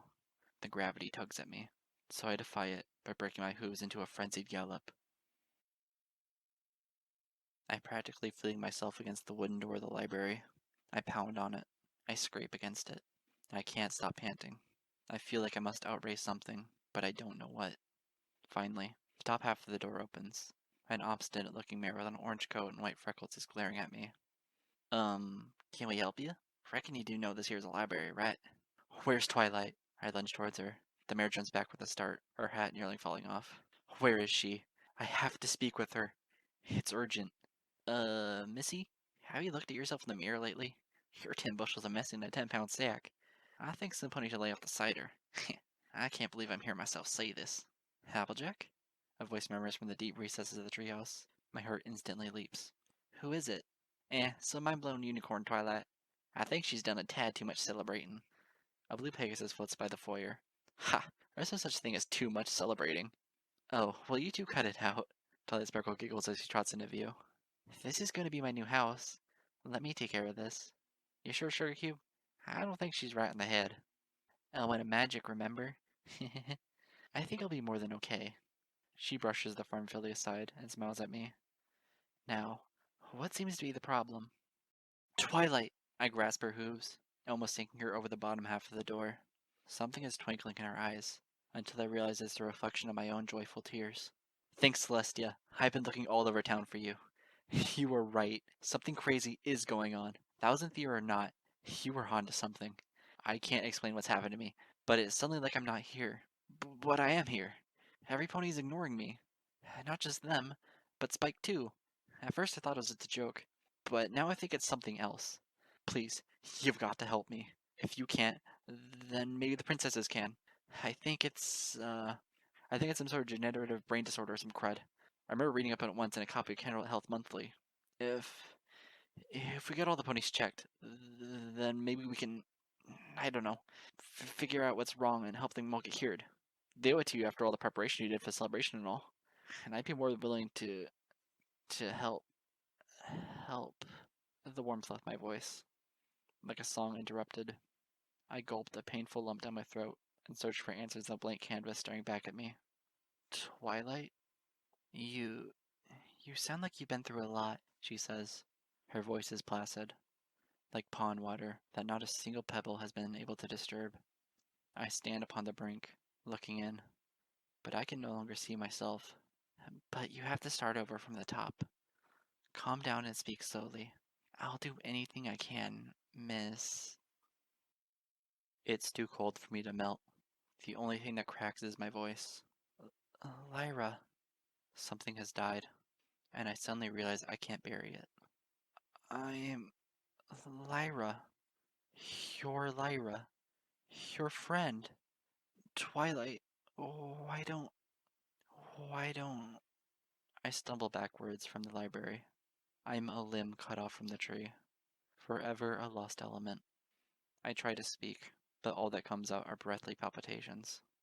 I see her in the doorway, and yet she's squatting on a sidewalk of Canterlot, 2 blocks from my house. Having tripped after trying to read a book in mid-trot, I shuffle up towards her, the first unicorn my age that I've seen since we moved from another district, and I pretend to ignore her tears as I pick up the book for her. We talk about things. She likes magic. I like music. Someday soon, we both meet another unicorn who likes playing pretend, and thus begins an unwritten chronicle of adventures just outside our homes. Our homes. Mom. Dad. Something else has died, and I wish it was me. Please, let's just talk. Wait! She reaches out for me, but I am gone. Listen to me. Look at me. Please. Some pony. Any pony. There's a mad unicorn running through the streets of some backwater town. I hate her. I don't want to be around her. She follows me like a tune that will never leave my head. I want to rip it out. I want to rip her out. I want to rip her asunder. Please, I beg you, pay attention to me. I am surrounded by laughter. I am surrounded by dancing. Everywhere I turn, the chorus gets louder and louder. I can't even shut it off with violence or flame. My name is Lyra. For the love of Celestia, please, listen to me. I am real. There are eyes, and then there are no eyes. The only thing constant is light, and soon that is swallowed by an all-encompassing darkness. I am real.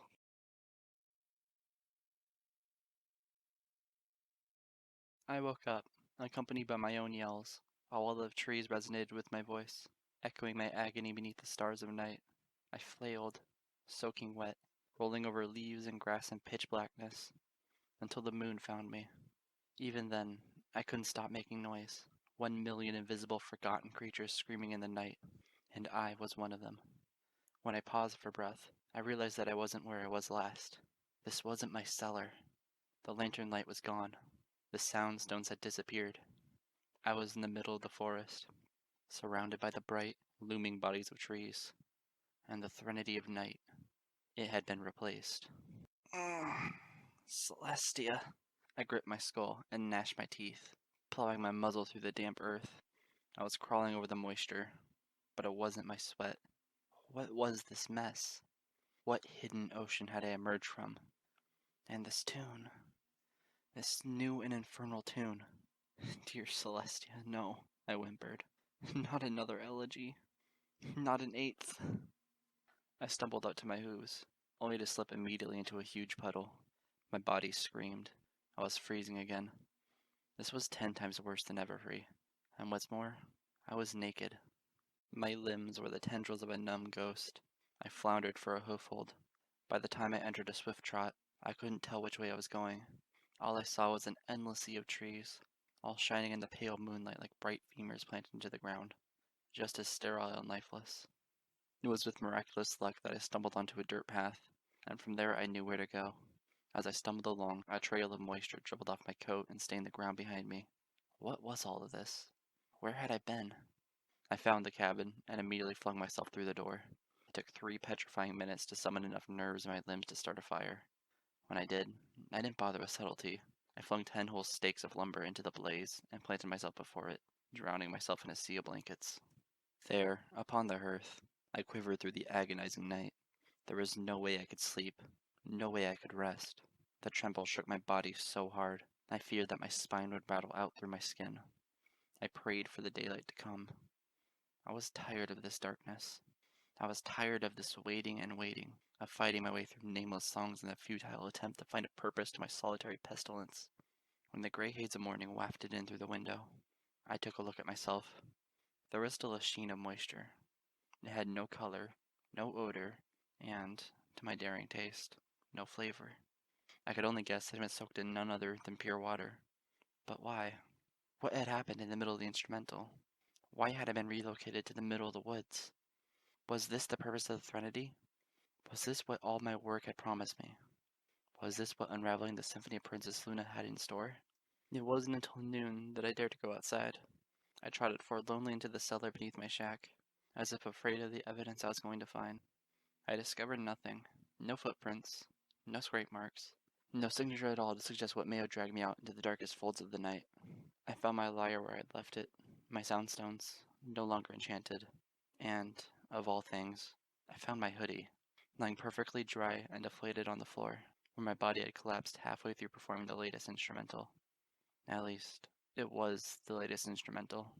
Now my head was full of something else. Something terribly, damnably new. It filled me with more fear than the prelude to shadows. It chilled me to the bone far more mercilessly than the moon's elegy.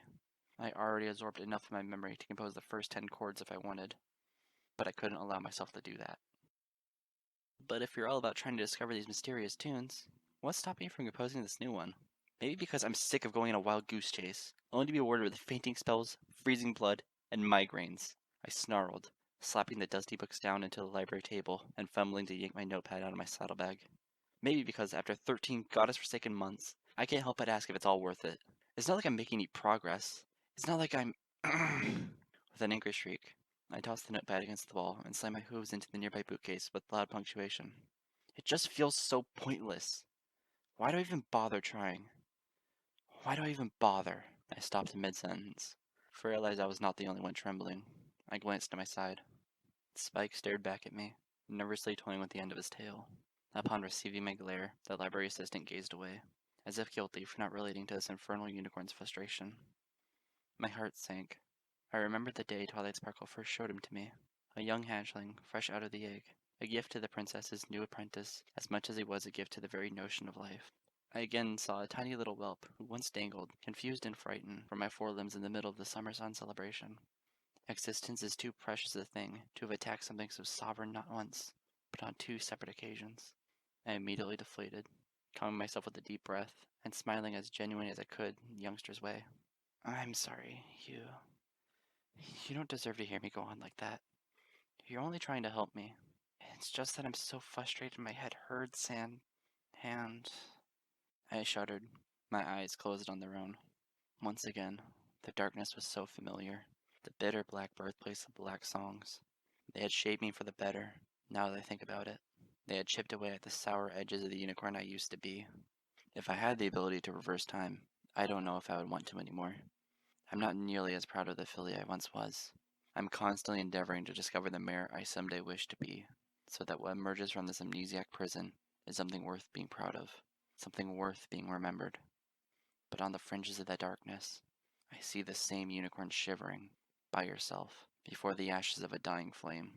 And I wonder, in over a year of trial and error, have the things I've gained outweighed the things I've lost, or would forever lose? Just like the words slipping, unguarded, from my trembling lips. I'm just so alone, I murmured. I couldn't help it. I didn't want to help it. I'm just so alone. And it's so hard. It gets so very hard trying to do this research. Even with all of the help in the world, I'm on my own. This is my symphony alone to discover, and I have no pony else to turn to. though it's as if opportunity is knocking everywhere I look. I, I'm not sure if you know what it's like to be so cold and yet surrounded by so much warmth. It's, it's trying sometimes, and I apologize. I apologize for snapping. You're young, and you're loved, and you're blessed to have a home. You don't need to hear any of this. I sighed, bowing towards the books, the holy relics of forbidden languages that I was forced once again to peruse. Then Spike's words melted through the veil, startling me. Actually, ma'am, forgive me for saying so, but I kinda sorta do understand. I glanced curiously towards him. I was silent. He looked like he wanted to be as well, but could afford it even less than I. I know that I'm loved. I know that I have a home, but that doesn't change what I am. He smiled bashfully. It was a forced thing, and he wrung his fingers over the edge of his tail, as if struggling to produce the words. I'm a dragon, a purple magic whelp. Even Celestia herself has told me that I'm the only known one of my kind. I'm... I'm really thankful that Twilight Sparkle and so many other ponies look after me. And I know that they care for me a lot, but I can never make them understand what it means to be what I am. I'm not sure if I can ever learn everything that there is for me to know about myself, or about Dragonkind for that matter. But that's not going to stop me from trying to find out. Maybe not now, but perhaps when I'm older. I'm going to give it all that I've got. And though I know that Twilight would gladly try to help me, I really don't think she can, you know? He sniffled slightly, but his ensuing grin was braver than anything I could ever muster. Sometimes, though, I think it's okay to be alone. If we need other ponies to discover ourselves, then, well, we just wouldn't be ourselves now, would we? I smiled painfully his way. I stretched my forelimb out and rested on his purple shoulder. Spike, I have no doubt that you will find yourself. And if what you discover is anything nearly as genuine and sweet as what's standing before me right now, well, I wouldn't be surprised. Something was bridged between us, and I was thankful for it, because whatever tears had almost begun welling up in his eyes very swiftly dried. Twilight always tells me that I should be true to myself. I used to think it was a bunch of sappy hoopla, but I think it was her way of telling me that there comes a time when we can only help ourselves. It may be kind of scary to face challenges in life alone, but, well, things would be boring otherwise, don't you think? He giggled at his own attempt at a moral. I was confused at first, until a part of me, that portion that was 13 months older than the other half, very easily understood this child's statement. Yes, I murmured delicately, smoothing back his spines and giving him an affectionate smile. Yes, it would be very boring indeed. So, he cleared his throat and attempted to reattach the conversation to the dusty tomes resting in front of this moody unicorn. Ancient Moonwinnie. Think you need any help with the translation? I've got an antique lexicon somewhere on the other side of the library. I knew what would happen as soon as he walked away. No, I mean, if you'd like, just hang out here for a little bit longer, I said quietly. I took a deep breath. I fidgeted with my hoodie sleeves while my eyes searched a distant, cold place, dense and sacred.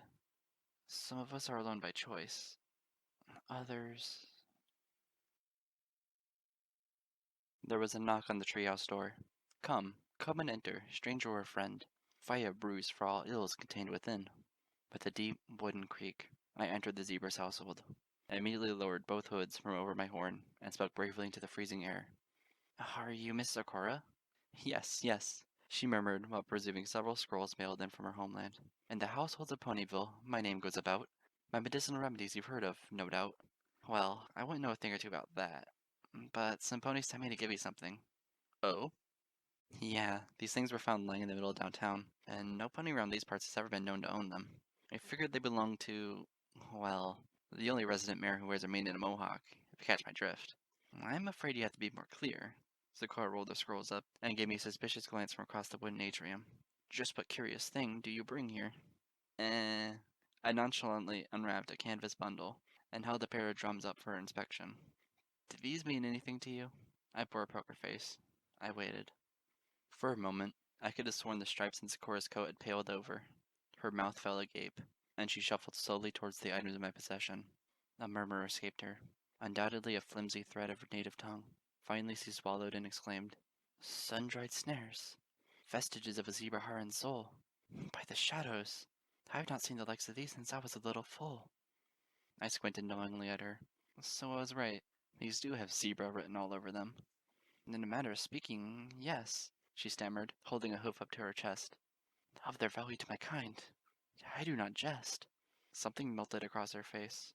A sweet smile forged by a dozen memories all flashing across her blue eyes as she stared at the drums and passed them all at once. My siblings would play the drums for me when I was but a child. Just thinking about it now makes my spirit feel young and wild. Yeah, nostalgia will do that. But their presence here truly baffles me, she stated with a confused expression. To think that a pony could stumble upon them so casually. I glanced towards the far end of her workstation. A wooden engraving lingered before my eyes, like a warm sunset too far away for either of us to taste in that cold domain. In truth, I had made the drums, just like I had built all of the tools, both conventional and unorthodox, which are presently hanging along the walls of my cabin. Sometimes, half of being alone means struggling to find the purpose in being alone. Standing there, nearly freezing to death in the presence of such a secluded zebra, I had discovered something far more sacred than a forgotten song. Well, stranger things have happened, I flippantly mused. Whatever the case, no pony in town wants them. Seems only fitting for them to be yours. Sakura bit her lip in a sudden pensiveness. What's wrong? I pretended to ask. Oh, right. The ponies in town say you're a shaman. Let me guess. Your order forbids you to play music or something. She fidgeted slightly, though she couldn't tear her blue eyes from the wondrous instruments of her use. I must solemnly admit my dismay, for I've been committed to work, and not to play. Why else would I be working in a faraway land, if I do not seek the mysteries of the world, so that I may understand? Miss Sakura, I shudder to think that a seeker of knowledge forgets to also be a seeker of the self. She said nothing to that. She sadly hung her head. However, I was smiling. Well, if you're not allowed to play something so dear to you. I shuffled over to a wooden stool and plopped myself down. Miraculously, the shivers had stopped, so that I embraced that precious moment with a pair of hooves hovering deliciously over the twin snares. Is there any harm in letting someone else give it a shot, so that you can at least enjoy listening to it again? She gawked at me, as if I was on fire. You mean to tell me that it's true? The art of zebra heart and percussion is housed within you. It must be if it can make you force your own rhyme that blatantly to believe it. I winked at her and motioned towards another stool. Have a seat. No good song is ever meant to be listened to alone. Even a shaman can afford company once in a while, right? She smiled, and the moisture in her eyes was like that of an enchanted young Phillies. Sakura squatted across from me, her face eager and bright, just as I begun my rendition of a ritualistic chant that I researched long ago, accompanied by a drum beat that I had mastered with enough time, patience, and solitude. The two of us converged, lonely souls in the middle of an alien cold, to indulge in the beauty of something that was lost to both of us. And though we may not have made any progress, we reminded ourselves, ever so briefly, of just what progress is meant to serve. Someday, I will cure this curse of mine. Maybe it will take picking up the pieces of the Threnody of Night. Maybe it will take piecing together the new bits of the song in my head. Maybe it will invoke tackling the elegy after that. Or 10 more elegies. Or 1,000. Suddenly, it no longer matters how long the road ahead of me is.